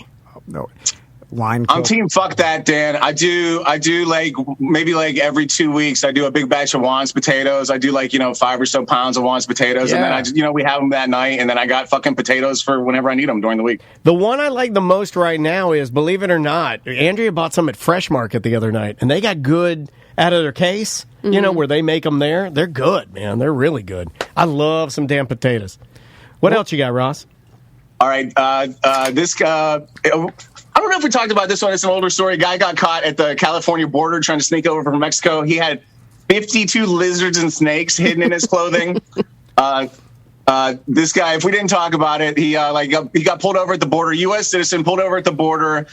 They pulled him out of the car. He had 52 lizards and snakes in bags, like tied up in little plastic bags, in his pants, in his jacket, all over him. And then so they've done a little bit of. This guy's now caught some charges. They found out they've run like some data. Jose Manuel Perez, 30. He's now being charged. 1,700 reptiles smuggled from the U.S. Jesus Christ. From Mexico to the U.S. That they can find anyway. And this is like over a period of years. He had a network. Basically they would fly him in from Hong Kong to Mexico, and then he had people he'd meet in Mexico, and then like him or somebody else would bring him across the border, 60 or so at a reptile time. trafficking. I like that everything comes from China, even reptiles. Yeah. Well, the cool ones. Like, where'd you get these? Have you seen the snakes? reptiles in China? Well, Yeah, they're like hybrids over there. but there's no seriously. snakes in Mexico. I figured there are. Any big cats in China, way cooler. Any bears in China, way cooler. Any fish in China, way cooler. Anything over there, way cooler. So And they got Pokemons. he was basically smuggling these over for years personally on him. I've heard about this. Like, we know people that have purchased illegal reptiles from people that get them from other countries. That's a thing. So it was him in this big ring. He's charged. The main thing he's charged with is the conspiracy of it all, Tom. And so the way they would do it, they bring him over, cross the border with them. They'd sell them on social media. Yep. They don't like this. The articles don't want to tell you where or whatever, but you got to assume like Instagram, Facebook like Marketplace. lizardforsale.com. Tom's been saying this for years. If you got a phone, you can sell anything. Who is like? What's the market for bearded dragon nowadays? No, Like, no. who's It's not buying going to it? be that. Oh, you mean no? It's gonna be something super rare and crazy, right? And I'm gonna tell you, the market for that is off the chart, especially in Florida. There's some bearded dragons in the mix. There's some snakes in the mix. You also got Yucatan box turtles, Mexican bearded lizards, baby crocodiles, and more. This guy, Crocodiles, 1,700 individual reptiles. This guy had a bunch of different shit. We get a lot of this, and I don't know which department of the sheriff, FTC, whatever. I don't know what group of agriculture handles this type of patrol, but isn't that a big deal? We've heard from people before. This is a big deal, especially in Florida, because we're coastal and we have so many people that we get a ton of these weird reptiles coming in here, and they're trying to stop it all the time. So, but do you guys know anybody that has a reptile as a pet right now? I do. Yes. You do? Mm-hmm. And what? Multiple people. You don't? I don't know anybody. Most of them are bearded dragons. I got two, and it's I don't know. I think it's an iguana and then a bearded dragon. Are they kids' pets or they're actual adult? I know adults. I know one adult, really one kid. Hang out with kids. So.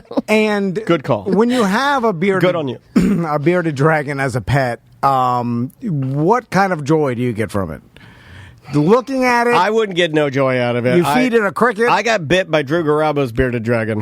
And that could mean, I know that could mean a lot of things. But you enjoy looking at it, sit there. I hated that thing. It fucking sucked. The heat lamp, and it was hot, and then in the corner, and I'd sit over there, and we're trying to smoke weed and play NBA Jam, and the thing's fucking whacking its tail at you. And then you look closer, and you're like, oh, it's got mites again. Yeah, it's yuck, dude. It has it's mites. Yuck. It crawls, and it's a weirdo cone eyes. You know what? There's mites in its eyes. You know why I don't like snakes and lizards? Especially lizards. I don't want a pet that's dry. I want wet pets. All my pets, I want a moist nose. I want moisture in their skin. I want, like lizards, you look at them and you're like fucking all crusty ass. Do you Yuck. Do you display it in your living room as like a trophy, or do you hide it? You hide it in shame. You hide it in shame. It's usually in people's living room. No. They have like a terrarium. Well, if I or walk whatever. in your living room and you got one, I'm walking right out. I know people that go on walks like with them on their shoulder. Yeah, those people are fucking perverts. But you're perverts. doing okay. When you let's talk about Only perverts do that to pick up young girls and boys. Let's talk about. I think they're all females that I'm thinking of that own these. Really? Yeah. They like the way they claw titties. Let's talk about the walks with the reptiles and those kind of That's things. called the Daytona. the Daytona walks, because you walk your dog because they like to exercise and they want to go for a walk, right? The lizard on your shoulder, you're doing that to get attention from other people. Yeah. The lizard is not enjoying It's the that. reason people buy one wheel. The lizard is just sitting there, scared out of its mind that it's out of its habitat. Dude, lizard on a one wheel. You'd be the king of Castleberry if you. But if that thing jumps, oof. Can they jump? Yeah.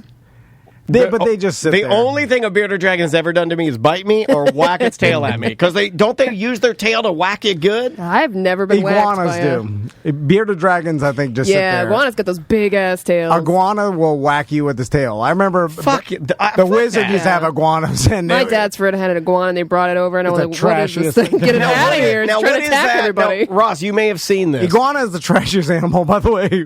But Fuck iguana. What is that Damn. one Hard animal? stance. The one animal that Rapunzel had. And I've seen Yeah, a the little video. lizard. That little lizard. I've seen a video where a lady has those, and she puts With them a on a curl wire. tail. Yeah, and then she puts them on a wire, and there's these little flies on the wall, and they reach up very slow. He's a chameleon. Yeah, the chameleon. Okay, chameleons are the dopest lizard. Yeah, they right. are. Yeah. That's the best one. If you have chameleons, you're cool. I think they're Yeah. delicate. You got to be like careful with them. Then and it goes through the spectrum, iguana on the bottom. Yeah, but I think Shit bearded dragon iguana. may be on the bottom. No, iguana is Yeah, I worse. vote iguana. Iguana, there's 10 million of them down in South Florida I'm falling not out of the talking about trees. retention iguanas. Yeah, I'm but talking they're all the about same. a domesticated. No, They I go to- never really yeah. get domesticated. If I go They to bite pet everybody. land, even I go to pet land and Yeah, get they're a- aggressive as hell. Okay. Well, I thought we were talking the number one lizard to try to teach to one wheel, and that is clearly the Komodo dragon. Yeah. These fuckers up on one wheels. what else? What Wait, else you what's got? worse in the chat? What's worse, iguanas or ferrets? Well, now you go. Well, ferrets stink. Okay, you go. I got bit by a ferret too. Ferrets will bite the shit Man, out of Brent you. O'Quinn's ferret bit me after I jumped to a fire naked wearing combat boots. All right. Yeah, ferrets are the absolute worst. You go There's no into beating a ferret. the small mammals. It goes, I guess, sugar glider at the top. No, those are cute. They're disgusting. No, that's the top. Their buttholes. Oh, at the top, at the top. A sugar glider has this little orifice that poofs out. It's got like a third butthole that poofs out like a star. Fuck a sugar glider. These things are disgusting. Then it goes down. There's guinea pig, and then under guinea pig, pigs are cool. Hamster. Hamsters are cool. But they're under guinea pig. Guinea pig's above hamster. Well, it's bigger. It's more dominant. And then a ferret is damn near the bottom because I think they're smart though, aren't they? they're super smart, but they stink. They do stink. And they, That's not their fault though. I think you can have their glands removed. What's the chinchilla is the top? Yeah, chinchilla. They roll in dust. What about a prairie dog? What do you? Why does anybody have this? Why? Please. What about a turtle? Please Tell me why. call in and tell me what joy it gives you, please. A lot of people love their lizards, man. You're going to piss off like half our audience. We got a lot of Daytona. Half the audience has lizards. No Daytona way. strong. I'm going to the BDM pet group right now Yeah. and see how many lizards we got. We got a lot of lizards in Daytona. Tom, we have a caller. Are you available to help out in cafeteria? What else we got, Ross? All right, if you guys, let's talk about mammals. This guy in Sacramento, North California man, he confessed to a crime that he committed, not because the police were on to him, but because he had stolen something that he couldn't fucking handle. This guy idiot, but balls of steel. He stole 2 bear cubs from a den. Wow. No dude. report on what the fucking plan was, like, to train them up to be his, like, animal allies or whatever. But this man quickly learned that he is not a bear mother, and he was, like, about to kill these little baby bears. So he went to California Department of Fish and Wildlife, confessed, turned over the baby bears, and I think he did try to like bullshit. Yeah, he tried to bullshit them at first. He was like, "Hey, I found these bears," and That's what I would do, too. they went to where he said he found the bears. There was no sign of fucking bears, and so they're like, "What the fuck happened, buddy? Tell us, or these bears are gonna die." And so he did confess. It's funny. I like the fact that they put the bears at gunpoint and said, "You fucking tell us how you got these bears, or we kill these bears." I like that. I like that they did that, Ross. That's an aggressive. I think it was more of a they're going to starve to death unless you help us get them back to their mama type situation. Gotcha. Insane people will do super brave things. She crawled into the gorilla enclosure and started hitting it with an umbrella. Yeah. You're right. Holy shit, that gorilla is 800 pounds. Yeah. They'll do insanely dangerous stuff and act like it's no big deal. Like go into a bear cave, because that's how a bear kills you 100% of the time if they find you stealing its cubs. Right? Oh, of course. It will kill you in the worst way. Fast. It'd be the easy. It'd be the best way, actually. It'd be the fast. Because that's where like any sort of bear with the cubs. I mean, there's a reason mama bear is like a thing, you know. Although I hate when women use it. Oh, you gonna piss off mama bear? Well, I think that's when I fucking hate that. Get off here. Get out of here. Mama bear's got to protect her cubs. Yeah. And your fat wife cannot do anything to me. I'm just saying.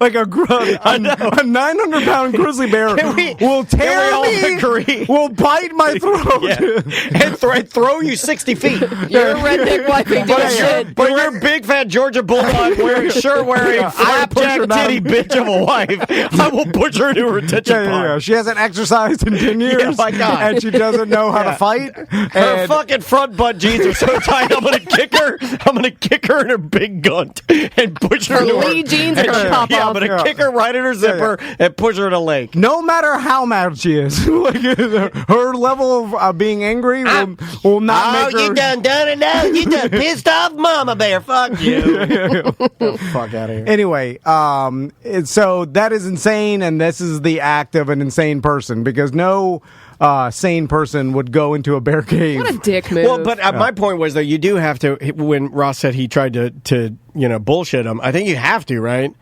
But you got to get your story straight, and you got to be like, I left my car door open, they crawled in because I had some food in there, I guess, or something. They wouldn't leave. Well, don't you just drive by and do the old move where you put them in a box in front of the firehouse? Well, you don't even put them in a box. Yeah. Well, like you drop them off and you drive away. You don't stand around and tell That's them. only human babies that you can put it on a box and drop outside of a firehouse, Tom. What the hell? I mean, they'd be fine in a box for a while. Like, they're bears. They're strong as fuck. I think I'm going to start They're driving. wild animals. I'm going to start driving by fire stations, and I'm going to leave a box with a infant doll baby in there, but then I'm going to make the baby look like it's been injured and dirty, and then I'll have a Post-it note on there that just says, thank you for your service. No, he'll say thank you for your service. Okay. The Tom and Dan sticker. It's like, I got you, thank you. This is some kid bullshit. I don't know if you guys ever did anything like this. This was kids, like, not in my neighborhood per se, but a neighborhood I had to walk. So, like, summers where I lived, there was a community pool, and it was like 2 miles away. I had to fucking walk to it if I wanted to swim, right? One of the houses on the way had these kids. They would get together on the porch, and they put a dirty baby doll, Dan, like in the road with a string on it. And when cars or something would come by, they'd like yank it out of the way or in the way or whatever to fuck with people. That sounds like some tap shit. I fucking love that, Ron. That's so awesome. It's funny. It was a good one. Yeah, I love a good, we're trash children, we're bored, let's have some fun. You know, get your dirty baby. What do we have? String and a dirty baby doll. What can we do? Exactly. That's some of the best nights I've ever had. We'll make these people think they killed a baby. I know, Jesus. But that's what you do. Is like you don't think of the repercussions or anything. You're a dumbass kid. Yeah. No. Like I was in the woods one time when a friend of mine said, "Hey, from where we're sitting, I can see that cop car." And I'm like, "Oh, okay." And we had our BB guns, and he's like, "I'm going to shoot his mirror out," and he did. Yeah. And it wasn't good because we got in trouble. I remember even in high school. Remember the killed a baby thing made me remember that as the summer went on, they did decide to cover the baby in ketchup. Dude, during our senior prank, we were like, let's leave boxes in front of the parking areas. They'll think it's bombs. Yeah. We did it. And then fucking the Cuban janitor just kicked him out of the way. Yeah, Deland High School, they released bees. They didn't think that some kid might be allergic. Right. Well, they allowed school down. squirt guns to be allowed on campus for that day for the senior day. Of course, these motherfuckers put bleach and Nair and everything else in them. Bleach? Yeah, dude. People are the worst. Nair. Yes. My God, you go to school. So they had to ban it like for every other year, but of course, people still did it anyway. Joke's on. I pulled my pants down. They sprayed my pubes good. Had to be real fast. What else we got, Ross? And just in interest of clarity, I may have gotten high halfway through reading the news, so I didn't fully read all these stories. Those bears not reunited with their mother. They couldn't find the mother. They did rehabilitate them and release them into the wild. Oh, that's good. You took us on a little quick turn. I was like, yee! All right. And they only stay for a certain amount of time with the mom anyway. I think like it's X amount of time until they get to a certain, and then they band them in like. Mom puts them in a box, chucks them in a cage. They're fine. Ties a string to them, yanks them out of the street. What else? All right, let's talk crime, you guys. This is in Alabama. This guy, he calls a tow truck basically, right? He calls a tow truck, says, "Hey, I got this 70-ton crane out in the woods. I need you to pull it out for me, tow it away." This guy was trying to steal the crane. It's not his crane.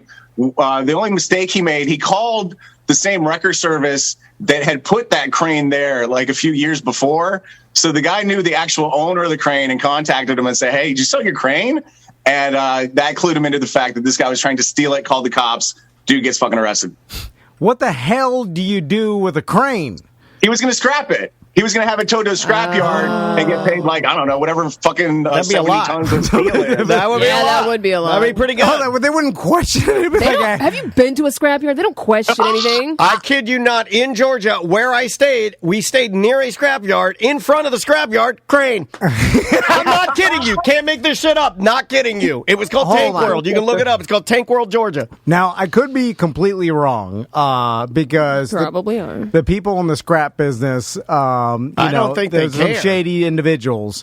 But It's all shady. But because it's shady, I thought that they made anyone who does scrap They don't give a damn. You could bring a car there that's been stolen. They don't check VIN numbers. They don't. Have you been to a scrapyard? No. They do not check I've them. never been to one. I have. They do not check them. So you could bring any car, and they'll be like, "Please scrap." I mean, this. maybe it's different at different scrapyards, but the few Probably I've the been shady to, ones, yeah. No, they do somebody not in the check chat anything. room is saying that they will make you show your ID for copper at times. Yeah, because there's a big problem with people stealing air conditioners and stuff like that. So I'm assuming the local police makes them get IDs so that if there's a string of people's air conditioners that are missing, and it's like, They can figure something out. it's Billy. Right, At it again. Yeah. Something like that. But yes, that's insane. To even attempt it. I mean, how much money would a crane get you in scrap metal? Maybe a lot. like $20,000. Yeah, because it's by the pound, or it's by the weight. What is the price of scrap? Is it? Do they take it? Okay, would they have to disassemble it and go metal to metal? They do weigh it out by what type of metal it is. Yeah. Wow. I know that let's go to a scrapyard one day. Just check it out. There's a couple in Taft. If you put anything metal in front of your house, it'll be gone in 2 days. There's enough people, which is crazy that there's that many scrappers. That every single person that's listening to this puts metal in front of their house, it's gone in 2 days, and maybe that's They just know the trash schedules and they work them. Yeah, and you get enough, they'll fill up a trailer. I've seen the guys do it. They'll have like their like bed of their pickup truck with sides like built on the side. Take it tall. And they'll fill it up. But I'm like, what are they getting? We need to talk to someone about like once they fill that truck up and they take it to scrap, how much is that? Yeah, I'm putting that on my bucket list. I want to talk to a scrapper because I think it's fascinating. Is that get you a scrapper? $100? Is it depends on $200? Like a typical average filled pickup truck? Probably like 4 or 5. 400 or 500? Yeah. But it's usually like 2 or 3 guys too, and you got to split it all up. Well, the goal Plus, you're would driving be around, picking up, and gonna me, waste gas money. One Saturday morning, get up early, get in your truck and drive around, and let's go scrapping. Let's do it. I will never do that. Yeah, I know you won't. It's worse than garage sale. It's worse than Bubcast. It is terrible. I feel like you know how much money you get then, Tom. Well, it seems It's definitely below the Tom get out of bed line. It just seems like a tremendous amount of work can't be that much money. No, it's really not. Most of the time, you don't get good hauls every day either. What's a good haul? Like a couple $100? Yeah, like $300 or $400. Okay. But how long does that take? Like all day. Just one day? Well, if it's one day, $300 or $400 is worth it. Yeah, but then the next 2 days you might not get anything. Yeah. All right. Oh God! Now I can't buy my drugs. Right. All right. What else you got? Maybe I was given a semi-famous local realtor, whose name might rhyme with Mark Barrick, ride home the other day, and he lives in maybe a little bit better neighborhood than me. And maybe I saw one of his fucking neighbors throwing out a brand new fucking electric smoker, dude. Brand fucking new. Like, never been, like, maybe used 10 times. If I'm going to judge, like, accurately, this thing maybe had been used 10 times, obviously kept undercover.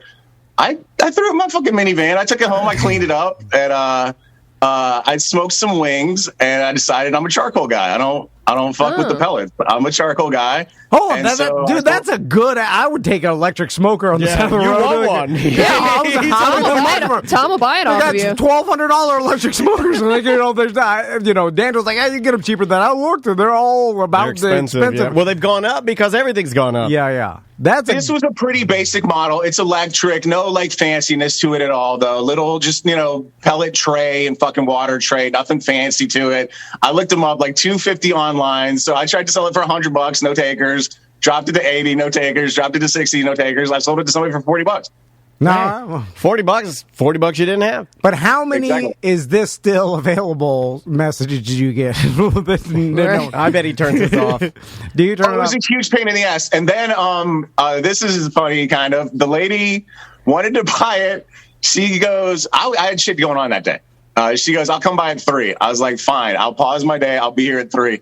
3:20, she messages me, hey, it's raining, and I don't like driving in the rain. I'm going to come later. I was like, whatever. But listen, text me first so I can let you know if it's here or not. If somebody else tries to buy it, I'm going to fucking sell it. So I like put my phone away for like an hour or something. She does text me. I don't respond. She comes anyway, like, she drives 20 minutes. She sends a message, and Dan, I'll send you a fucking screen cap. I can prove this. She sends me a message saying, I'll be there right after, quote, getting raped at the gas pump, end quote. Like, so like she's putting a lot of the onus on me for this whole operation. I like that. So, even in text message, you're like, I'm going to include a gas meme. Jesus fucking Christ. She gave Ross a gas meme. Can people stop equating that to rape, by the way? She comes, again, no response back. I haven't even seen the message yet. Gets the address wrong, goes to my neighbor's house, who like has a fenced-in yard and a big dog. She's lucky the dog was inside. She's like fucking with his pets and pounded on his door and like just generally being a hassle at his house for about 30 minutes until she checked the address and then got my address right and then came down here and then did it at my house. Did you ever talk to her or you just let her fumble? Yeah, and then so like my wife was like, who the fuck is this in the yard? I was like, probably just somebody turning around. And then she like got out and started looking all like at the front of our house and stuff. I was like, oh shit, it's Grill Lady. I put it together. And then that was the first I knew she was coming. That's crazy, dude. I like that someone threw out their smoker and then it somehow has this whole adventure after. Like, Right. put it on there. He's like, fuck this old smoker. And then you pick it up and then them like, this is going to cause that guy a lot of work. He's going to get it, use it a couple times, decide he wants to sell it. Because that guy just Amazoned it to his doorstep. All he had to do is take it out of box, use it 10 times, and then put it out the curb. That's it. But Ross has done tons more work. Tons. He's yelling at some lady. She's screaming, Biden! It's the brave little smoker. Oh, I love it. Anything else, Ross?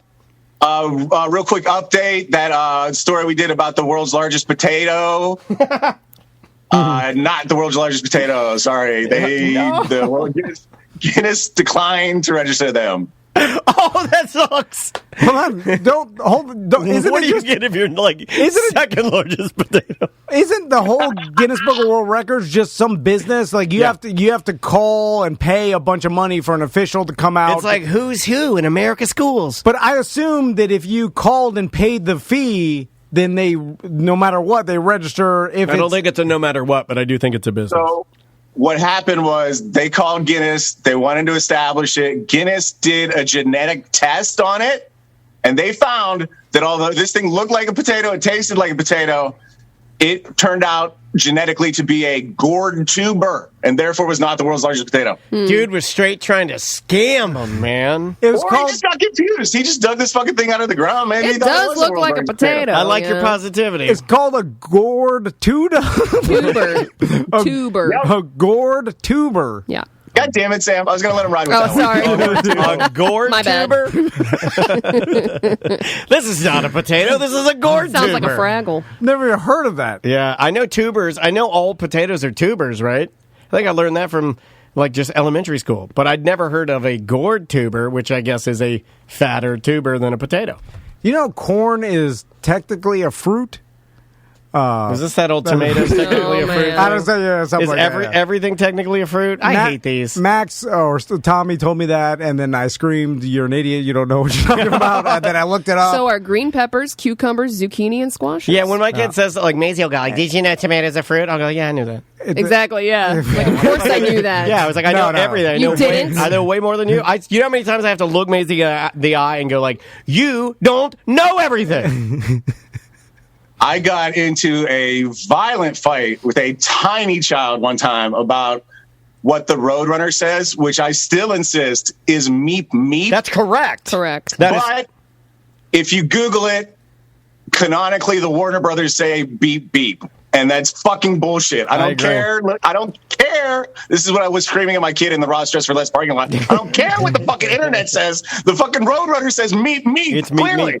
Yeah, it's clearly meep meep. Well, speaking of that, Ross, that's kind of a little bit of a Mandela effect. Yes. I want to talk to you We about must that. address this. Yeah. We got to get down to business. So, here. Sam, How did this even get brought up, Can you by read the way? through the beer there? Because I don't remember how we brought this up, but for whatever reason, me and Dan both have a very traumatic memory of watching Little House on the Prairie, and we know Correct. you're a professional of watching Little House on the Prairie. Did you read the books as well?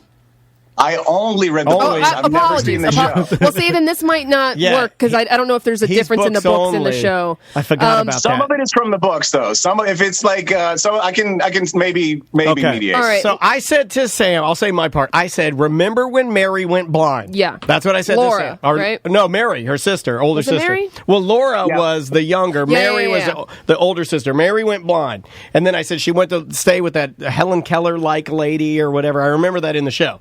Then you said this.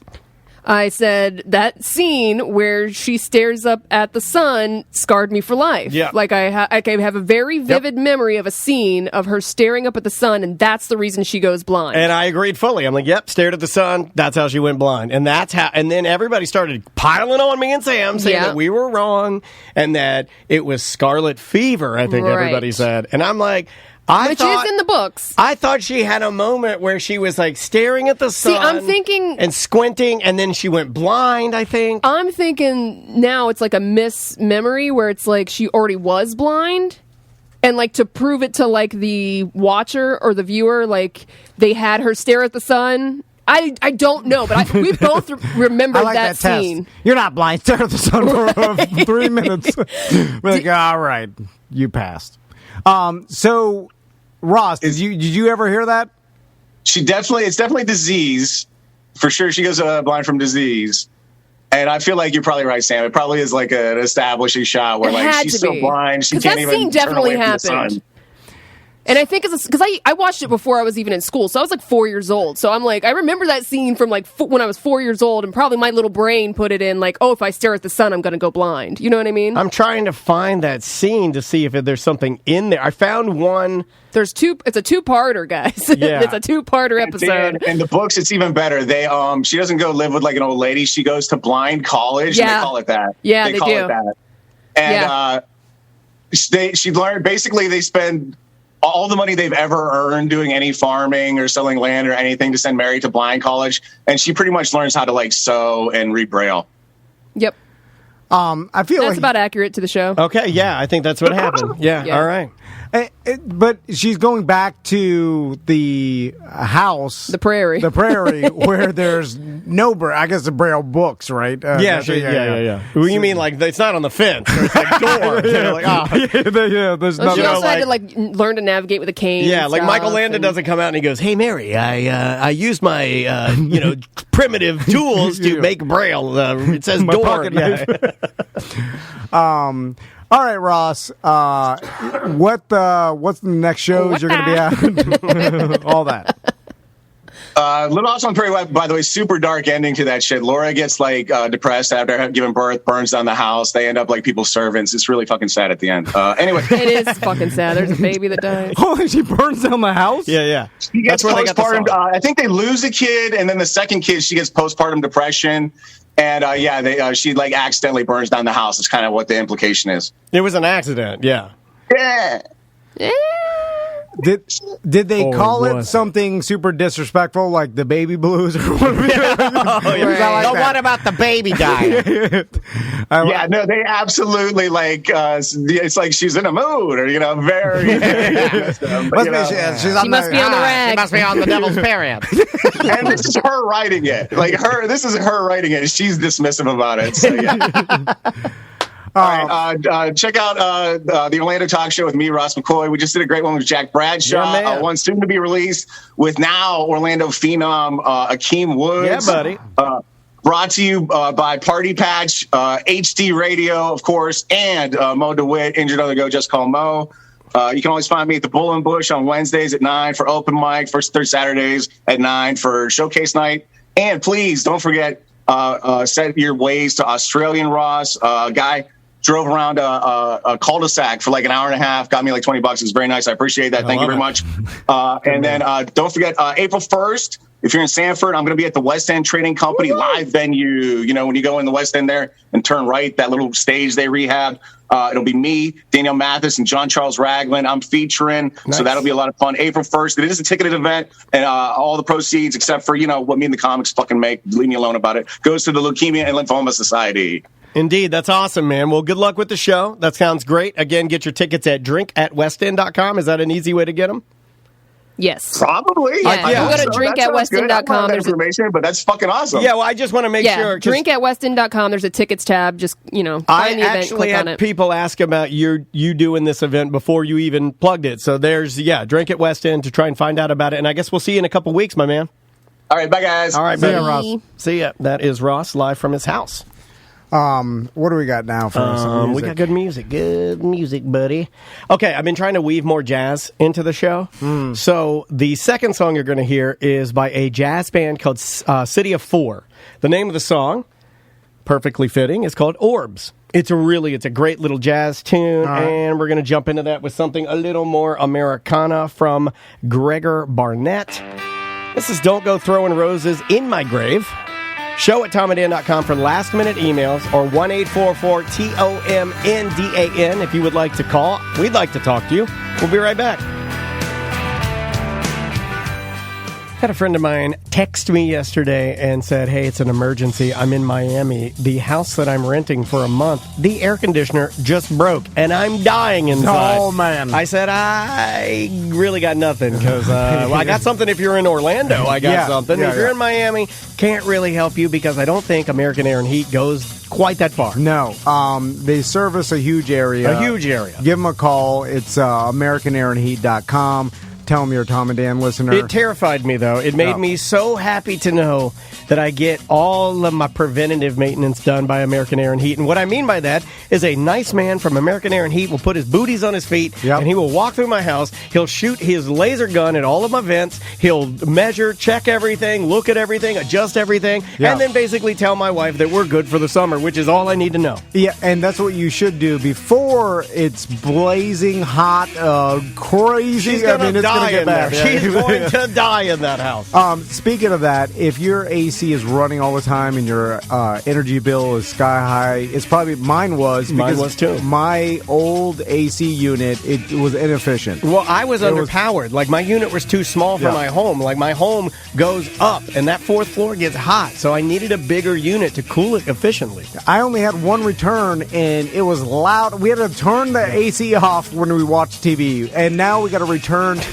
American Air and Heat came in. I got a new system. I got all new ductwork. I got a return in each room, which sucks the heat out of every single room. That's awesome. And I got the electrostatic filter. Electrostatic filter, the UV light that kills germs and viruses. It's like the one awesome. thing in your house that I told Andrew, I was like, just throw everything at it. Like, we got to stay cold, man. I think I'm saving like $93 average a month now with my new system. Anyway, give them a call. It's AmericanAirandHeat.com.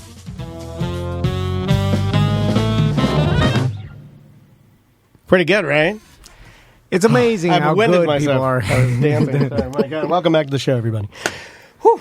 What were you saying? Yeah. Let's do some voicemail. I don't have anything to hit. Or the mail on mail? Is that what we do? No, I don't know. I thought we were going to finish up the stuff on the list. Okay. But we can do What else we got on the list here? Speaking of the Mandela effect that we were talking about earlier, there's another one that we were talking about this week. How the term, this is up for debate, but I saw a TikTok where a girl was saying that the term bucket list was only came about in the year 2007 after the movie called Bucketlist. That was not a term prior to that. That's what I thought. But everybody thinks that they've used it before that. But she's like, no. You might have had a list of things you wanted to do before you died, but you never called it a bucket list until 2007.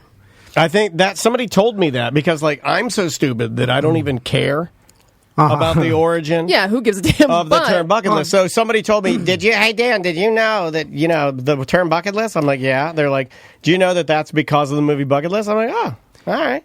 But you see what I'm saying? Like, It's not a thing. What are they saying? It wasn't a popular thing, or they're saying it was not a term. Like it wasn't ever a term for doing some bunch of things before you die. It'd be like if there was a movie called Jackin' Off, and they're like, "Yeah, did you know that before that movie, no one used the term jacking off?" The movie is movie. It's kind of like similar to The Godfather and the fact that they were saying that people in the mafia didn't act like what they did in The Godfather until the movie The Godfather, and then they just emulated the movie people. So it was like they came up with this behavior for people in the mafia, and it was just art. Yeah. And then real people from the mafia just emulated the art, and that's where it came. So for the movie Bucket List, they just came up with Bucket List for the movie, and then everybody adopted that. Interesting. And is that confirmed? Well, I haven't found anybody prove it otherwise. I mean, there's the term kicking the bucket, right, which is what the bucket list refers to, which people have used for, eons, kicking the bucket came from saying, okay. Everyone's saying, prpeople claim that in the 80s, they wrote a bucket list in their summer camp, but they're like, prove it. Like, show us. No one has any proof that they used the term bucket list before 2007. Were there any other terms for that type of list before bucket list? Like, was it your death list? It's like things to do before you die. Right, right. But live like you're dying, Tim McGraw. Because for sure, it seems like a list of things you should do before you die was a thing before Bucketlist, right? It's like that's been a thing since humans can start writing lists, right? You want to do this. The way I heard that would be like 101 things to do before you die. And just it a wasn't list of the things. term bucket list. Yeah. Like I'm pretty sure. Yeah, that makes sense to me. Everybody in the chat is saying I've heard of it before that. No, you haven't. But did you? You haven't. Like and there are more. Prove it. Is it in any kind of like literature? Is it in any other movie? Is it? Yeah. Can you find it anywhere else before? If you just search 2007, when did the term bucket list come about? In VintageNews.com, they're saying they can't find it either Because it is. There's a whole Reddit thread about it. Everybody's convinced. They're like, it is an old term. I swear. No, it's not. You think it is because the movie just took all of those little... in Wiktionary.com. What's Wiktionary? Wiktionary. Instead of like Wikipedia, cool. it's basically like about words. It says the term meaning from the bucket to before you die list, hence a list of things to do before you die. The term was used by American and British screenwriter Justin Zackham in his screenplay for the 2007 film The Bucketlist. Zackham! And that's who was invented. There you go. Why can't you guys handle that? Why is everybody all mad? There's no evidence. This is from EnglishStackExchange.com. Yeah. There's no evidence Bucketlist was used as a list of things to do before you die before the movie. Because it wasn't. Why do you guys get so mad about that? You know what else people are mad about? They're mad that there's more wheels than doors. Yeah. You know? And fuck you door people. You know? Nobody's taking a stand. I'm taking a stand. I'm not weak. Fuck the door people. There are more wheels. Everyone knows that. You know what we're mad at? We're mad at how... That we're wrong? And how dumb we are when we think we're so smart. And humble ourselves, guys. It's hard to accept where you're like, I knew this for sure, and then you realize it's not true. Weak and crazy. Yeah, that's how I feel all the time. And then it turns out your brain It's flawed. It only can do so much. All it wants to do is keep you alive. So you're battling all those things that your brain does to keep you alive, which a lot of it is nonsensical and doesn't help you rationally think and make the right decisions and have the best memory. So Daddy Applesauce is saying that his grandma used to call it a bucket list, and then he remembered seeing the movie title and being like, did this person talk to my grandma? You can't prove it. You cannot prove to us that your grandma said happen. That. We know this guy. I think I'm comfortable enough knowing him to call him a liar to his face. Now, it didn't happen. It could be just like people think of the same jokes and think of the same songs. But why would they call it a bucket list? Because kicking the bucket is the same thing with why the person came up with the name. Is that why it's called bucket list? It goes to kicking the bucket? Yes. Yeah, so then you put your list. That doesn't even make any things sense. to do before you kick the bucket. Yeah, That's dumb. So you're adding the list of things to do before you die in bucket, and then I'm sure other humans have thought of that idea, but it wasn't a popular term. It makes more sense to until say the movie. things to do before you die. Mm-hmm. Yeah. If I told you guys, if I came in here, no movie, and it said, hey, gotta complete my bucket list, I got cancer, you guys would be like, whoa. I feel like, okay, let's talk about bucket lists. It almost seems to me, personally, like a waste of a bunch of time and stuff. It's a waste of a good bucket. Well, no. If I'm going to die, like if you're going to die in 2 years, my feeling would be like, well, I'm not doing shit. because when I'm dead, it won't matter anyway. Yeah, so we're going to spend a bunch of money. Great memories that are now obliterated. Yeah, because when I die, it just turns into nothing. That's me too. You know what? Miserable. I so would have fucking high-fived you. Why don't you just kill yourself? I want to high-five you so hard. I want to high-five you so hard right now. I like doing everything. I like doing all the stuff, but I'm just saying my first initial thought is like a year from now, like, hey, get it all in. I'm like, oh, so much work for what? You know what? I'm fine. Hey, Tom, we're going to Grand Canyon. I'm good. Yeah. Because what all this money and time and effort, I got to get up, I pack my clothes, get in the plane, fucking fly a mask, I'll go to Grand Canyon. It's all going to be for You're nothing. You're going to need a mask because that cancer's getting you. And then when I die, it's all like Thanos, just evaporates into nothing. Yep, just like Thanos. And I guess your family remembers the good times. Yeah, but they're going to die too, so. Yeah. Well, then why do anything? How am I going to enjoy the goddamn Grand Canyon? I'm like fucking anxiety about dying. Yeah. You know, like, oh, it's coming to get me right now. I'm fucking riding a donkey. I'm like, oh shit, I'm dying. Cancer. That's all. But they're seriously, Why are you telling us this? no, I'm saying that's how I think. I'm riding the donkey. How can I enjoy? You gotta get some therapy. Okay, the last thing I How want do to do you if I have enjoy it? cancer is ride a donkey. You don't enjoy anything anyway, so I'm not taking any gutting. Yeah, advice. you spend No, a lot I of know. this show talking us out of doing things. Yes, You because really he's like, do. "What's the point?" Every Yeah, time, and you go on the most and trips. he finds no joy. He goes on the most Yeah. trips, though. You go on the most trips. but always the same places. But you try to talk us out of doing things. That's why he doesn't have a bucket list. He He goes to tried the to get same you to fucking cancel place. your cruise. He Yeah. tried to get me to burn down my cabin, which I don't know why I Wow. would do that. Yeah, I'm just saying, wouldn't you be riddled with anxiety knowing? I'm riddled with anxiety right now. I'm living. I'm a king. I know. Anyway, Are we doing voicemails? Oh wait, hold on. What else do we have? Review of Jim's Smoking Q. Oh, yeah, Jim's Smoking Q. If you're in the Blue Ridge area and you want amazing barbecue, Jim's doing it right. Let me describe something for you foodies out there. He brought back a jumbo version of the Big Fat Yeast Roll. He doesn't put the butter on the top of it because it's a sandwich, right? You're going to hold it. It's a pillowy yeast roll, big, fat, pillowy yeast roll. And then he hollows out the center of it, and he stuffs it with pulled pork. Oh my god, I want that. So it's a bad. big fat yeast roll stuffed with pulled pork, and then you just put the sauce on it as you go with crinkle fries, Right. and oh my fucking god, man. That sounds so good. Unbelievable. It's one of the best ranked. I think Andrea found some article that ranked it like one of the best in the world. but I again, agree. after every bite, I'm like, oh, cancer. I can't enjoy it. I can't enjoy it. So why am I spitting? I'm going to the big gyms, and I'm fucking sitting there, like, oh shit. It's Jim's Anyway. Smoking Q. Here we go. And Andrea actually brought home some of their barbecue. It was so good. Like, she just put it in a Ziploc bag like a trash person, put it in the cup holder on the way home.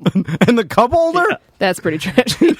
She don't care, man. Do you guys travel with a miniature cooler? Oh, my God, yeah. Oh, okay. All right. Are you Just making crazy? sure, yeah. Yeah, we got all the snacks back there, man. We got a Because- snack mobile. We had everything. We had blankets, pillows. Is that a Florida thing? Because my mom Yeah. will travel with a tiny. It started with an igloo cooler, but you know, as technology progressed, it turned into a soft side or whatever. But she travels with a soft side cooler everywhere she goes, like grocery That's a store. Florida thing.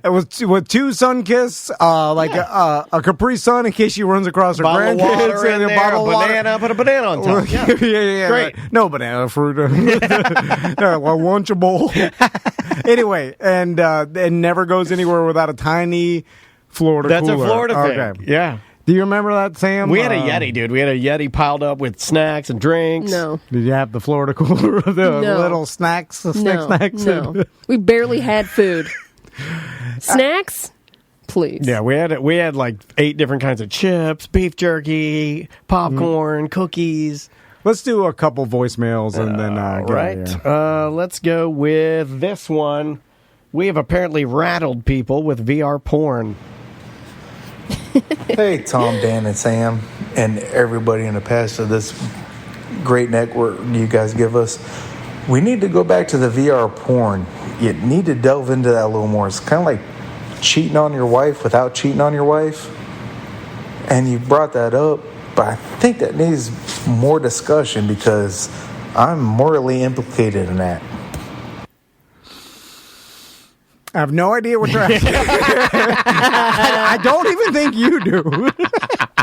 And that's it. I have no idea what your question was, and neither do you, and neither does anybody.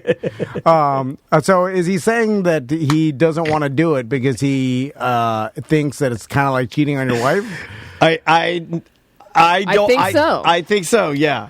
But he watches porn, and that's not cheating. It's the same shit. It is the same It's just shit. better version. It's actually more private in VR. Like, I can make some arguments here that VR is better for pornography because it's only for you. Nobody else can walk by and see it. No children can walk by and see it. People that shouldn't see it. Touching yourself. No. I'm not saying you're masturbating. You just have it on. Right. You know, like if you're just watching it, I mean, Can we set the rules now before the future comes? Yes, we can. We can do anything we want before the future. Here's a question. No, go ahead, and then I have a question about if it's immoral. Well, okay. The rule to me is it's not cheating unless it's another human with a human brain. Okay, so have you tried either one of you gone on one of the concerts yet that you can go to in VR? Yeah. Where you meet actual other people? Yeah. Eventually we're going to get to a point where your avatar looks like an actual human, right? Yes, that's so when that happens, and then you have sex with someone VR that's a real avatar...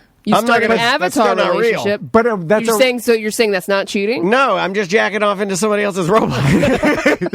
But that is closer in the fact that you're now interacting with another human, real person with a human brain, and so that is on the spectrum of cheating. If you're wait a minute. It is cheating if you're talking to the person and you're jacking off. Yeah, then you're talking. Okay. She's talking you off. Yeah, that's cheating. Now, some people may not think it is. Right, and there will be an argument. There'll be some guy with that argument. But I never touched her. But you can fall in love with that person's personality. Yeah, exactly. You're sharing intimate emotional details. Cheating, absolutely. To me, the line is human, non-human, and anything non-human. Okay. I can't. This guy's a fucking animal fucker over here. No, I'm just saying that it can't. Did you watch Men in Chicken?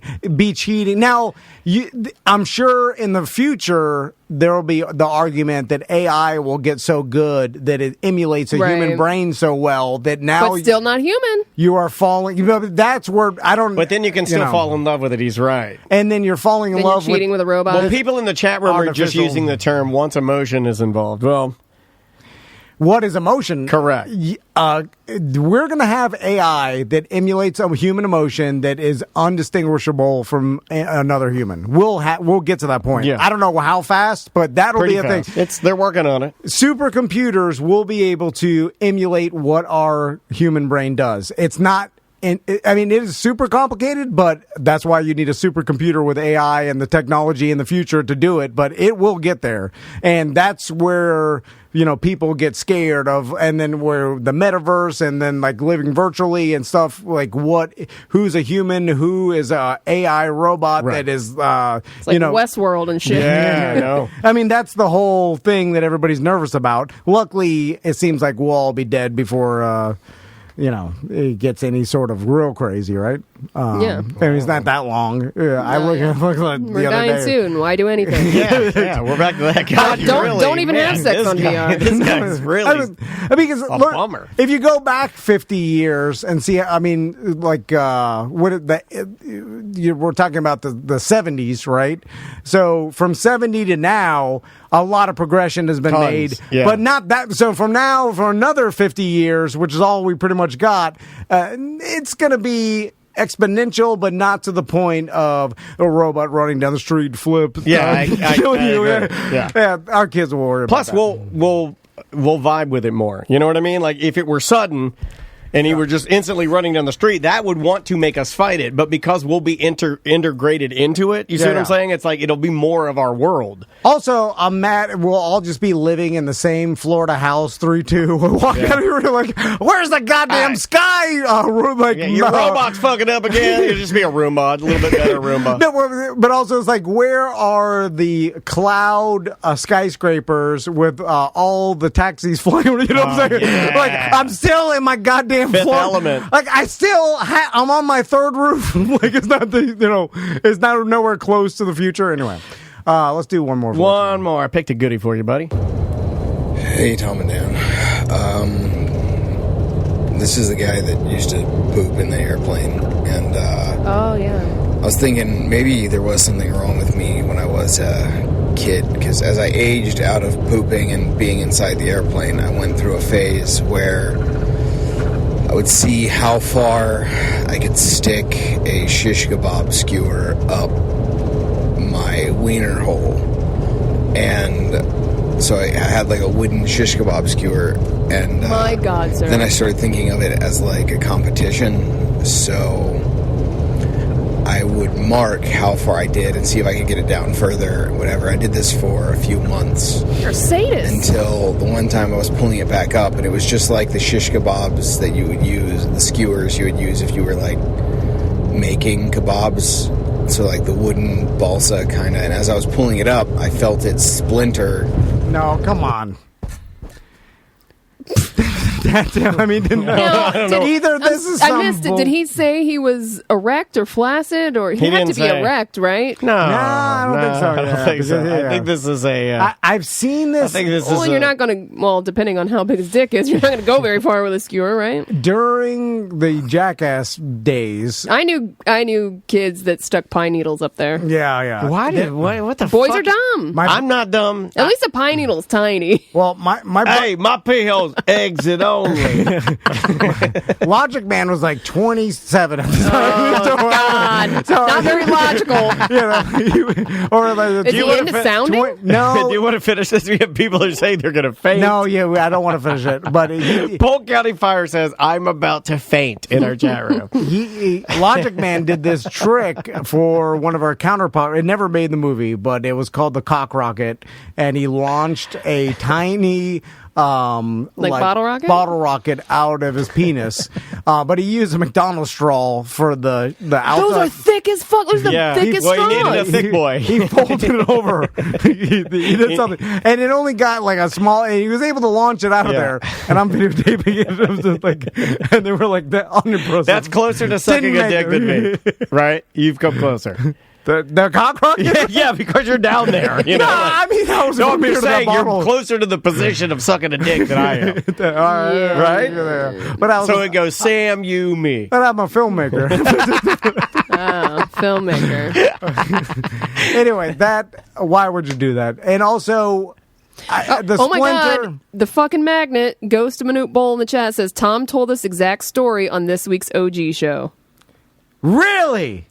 This is, let's just stop the Hold show. on, right? That's what he's been saying. It's literally the same 12 stories now. Yeah, I know. But I told that story. Maybe I've told that story 3 times on the show. Well, one of them was 4 or 5 years ago. You tell that story every OG. But even if I told it 3 times, what are the chances that I told it on this week's OG show? Yeah, people are 4 years of people fucking are corroborating his story, saying, that's crazy. 4 years ago? You want to do another one to wash the taste out of her mouth, or are we done? No. One more. Let's try this one. Okay. Sorry. Does it again. I feel like I just got done with a wrestling match. I'm like physically exhausted from laughing so hard. Like I almost puked. I'm listening to the OG though. I hope it's about Dan the story. Was explaining about having Andrea look at his butthole at 3:30 in the morning. That's one of the most ridiculous things I've ever heard, and it was incredible. I feel incredible. I feel incredible. High from laughing so hard. Excuse me, but thank you. I appreciate it. Oh, and Tom, whatever happened with you speed walking against Grift and Jess? You got to make that happen. Yeah. And, I forgot about that challenge. Sam, I've been a real asshole to you in the past, and I'm sorry. Oh, thank you. I apologize. I love all you guys. We love you too. Have a good one. Okay. I want to know who that was. I appreciate the apology, sir. I thought that would be a nice one to end with, right? We had some good voicemails this week. We are the worst with saying we're going to do a challenge. And Yes. I remember I was going to race Daniel a bicycle race. In what show was that? Remember the old bicycle race challenge? That was recent. Oh, yeah. And then the speed walking with Jess. There was a couple more. Car race with Seth. Yeah. We're going to fly the person that got the most BDMs for us. Down here. We were going to book the Yin Yang twins. Then the news junkie did book the Yin Yang twins. He seemed to do a lot of things we do for No. And we should do a walking race Let's do She can get it with those little legs. Let's do a booba run. Although I'm slowly realizing how stiff I've gotten and become sad about it. Oh, man. Are you going to give up? Please give up. Start doing yoga or Pilates. Go down to this lady. There's a Pilates guy. It's personal. They'll shut the curtains and no one will see it. It's private. I was walking around Colorado and Chris was like, "You're walking like you have a peg leg." You walk like Frankenstein. Let me see how you walk. Let me see your gait. I basically walk like I have You two. walk like Sully from Monsters Inc. Yeah, he doesn't bend. Like there's nothing smooth about it. It's clunky. I can't Try to walk smooth. I tried. I can't do it. You can't roll then your there's feet. no way you're beating her in power walking. You can't roll your There's feet. no way. You got to be able to lay that heel down and roll that arch. He's damaged those feet so much. There's no way. If you give me 2 full beers right to the lip, right where the suds are over this, and this makes him sad. He hates this. I cannot walk like even Sam. 20 feet without spilling it. Sam, seriously, no right now how, we can do this. You could fill up 2 of the Tom and Dan cups, but you got to give them to the brim. Yeah. And you just go over and hand him the 2 cups. He can't walk. He did it one time. He's bringing me a beer. Where were we? And Going everywhere. And you were fucking flying beer. Only half the beer was and left. then he got mad. And then he got mad. Goes, what the fuck? Slow down. Yeah, no matter how careful I try, we should do a field day. Let's do a field day. It's like the Iron Giant trying to bring Kevin's chili from The Office. Like, I was up on my roof blowing the leaves off, and those yells at me. She's like, "You're stomping the whole. You're shaking the house." And I'm like, "I'm trying to go. I'm on my toes. I'm barefoot trying to do the fucking wavy feet, and still stomping the goddamn dust off the roof." You've stiffened up your feet too bad. I'm slowly going to turn into a tree or something. You're a tin man. You need some oil. I'm going to fucking Groot. You're Groot. I am Groot. The old gnome. I'm going to David the gnome. Oh, cherry tree. Yeah, like when I get it's old the enough, marijuana pills, dude. I think marijuana edibles It makes make me me stiff. Yeah, I think they make me. When I take a marijuana edible and it kicks in fully, I'll go to get out of bed, and I am now a fused logman. Well, that's just like, do they make you it makes me stiff. I'm like, oh God, I gotta get. I bend my arms. I don't out. have that issue. I thought it loosened you up like a Gumby. No, you get stiff. No, I get stiff. God, well, but I think it's just because kind of I explains think it. I get really relaxed and my everything just goes. It's a problem. Anyway, you gotta do some yoga, buddy. Well, let's plug some stuff and get out of here. Oh, real quick, if you need your house painted, PaisleyPainting.com. The easiest way to get a free quote is text 321-696-5445, and you text your name, your address, and your email address, and they'll instantly text you a quote back. They go to Google Maps and they know what your house square footage is. They have a program and they can give you a house quote as easy as that. It's free, super easy breezy. Mention Tom and Dan in the quote. That helps us. But if you want to know how much it's going to cost to get your house painted, I guarantee you'll be surprised, because when we did this, even before they were a Christine sponsor, got her house painted by him, right? Yeah, it looks awesome. Yeah, they do a great job. I did it, and a bunch of our listeners have done it. I'm kind of jealous that I'm not allowed to change the color of my house. Yeah, it's nice. I'm gonna do it. I just got to figure out what color I want first. You gonna go crazy? I don't want to go crazy. Miami Dolphins. Please be, because the house behind my house is straight up Miami Dolphins. Like, I love it. That's old Florida, man. The turquoise blue trim roof with the light orange Miami Dolphins, the whole house color, and it is straight up Bahamas. Yeah, man. And all the neighbors, I'm sure, are mad. Anyway, I love it. Samantha, what do we got? Yeah, so for Semantics, you can go to semanticspodcast.com for all of those episodes. Just this past Sunday, we had John Busdecker and Brendan O'Connor on. This week, we're going to have a new You Heard About This one that's going to be released that Derek did about some secret meetings. I don't want to give too much away.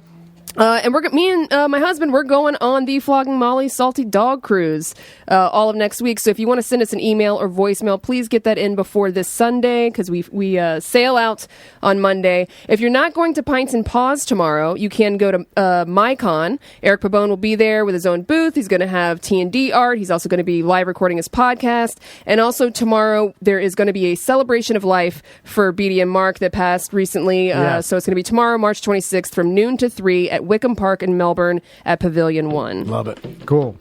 Lots of things to do. Is there anything else to cover? No, I think we're good. I want to thank everybody for all of their kind messages about Caesar. We didn't really address it on the show. Yeah. There is some humor in the fact that he was perfect on his birthday. You probably saw the text messages. Yeah. I can talk about it now. I'm okay now. But at the time, oh, buddy, is bad. But we put up something on Instagram. Happy birthday, buddy. Happy 16th birthday. The next day, catastrophic failure in his gallbladder, and bye-bye, and that was it. But he wasn't in any pain. He went really quick. But you guys are so sweet. To everybody that sent things, that reached out to me, to my wife, that asked about my daughter, this is why you're the best listeners in the world, and it means more than you could ever understand. It means so much to me. It's unbelievable how much love and how kind you were, especially to my family. It's one thing to be like, I'm the only person that sits here and really does this silliness, but you've extended your kindness to my family, and I hope you know how much that means to me. So. I know I said it on the BDM page, but I'm glad we use Caesar as our company. It kind of works out nicely. Yeah, it works out nicely that way, for sure. And I said it on the BDM page, but our company motto from now to the end of time is going to be, are they super smart or super dumb? Yeah, because that was always, Tom always thought that about Caesar. He's like, I can't tell if that, because he did nothing. He literally never barked. He just looked at He just looked at you. He would walk over, he's sweet, but he did nothing. He never did a thing. And we couldn't figure out if he was... That's the life you're telling us all to live, Tom. I know. We live the way you're telling us to live. I know. Be like Caesar. Yeah. Yep. All right. Be like Caesar. Bye-bye. Hold on, fellas. Wait a minute. I can't publish that. It's mediocre.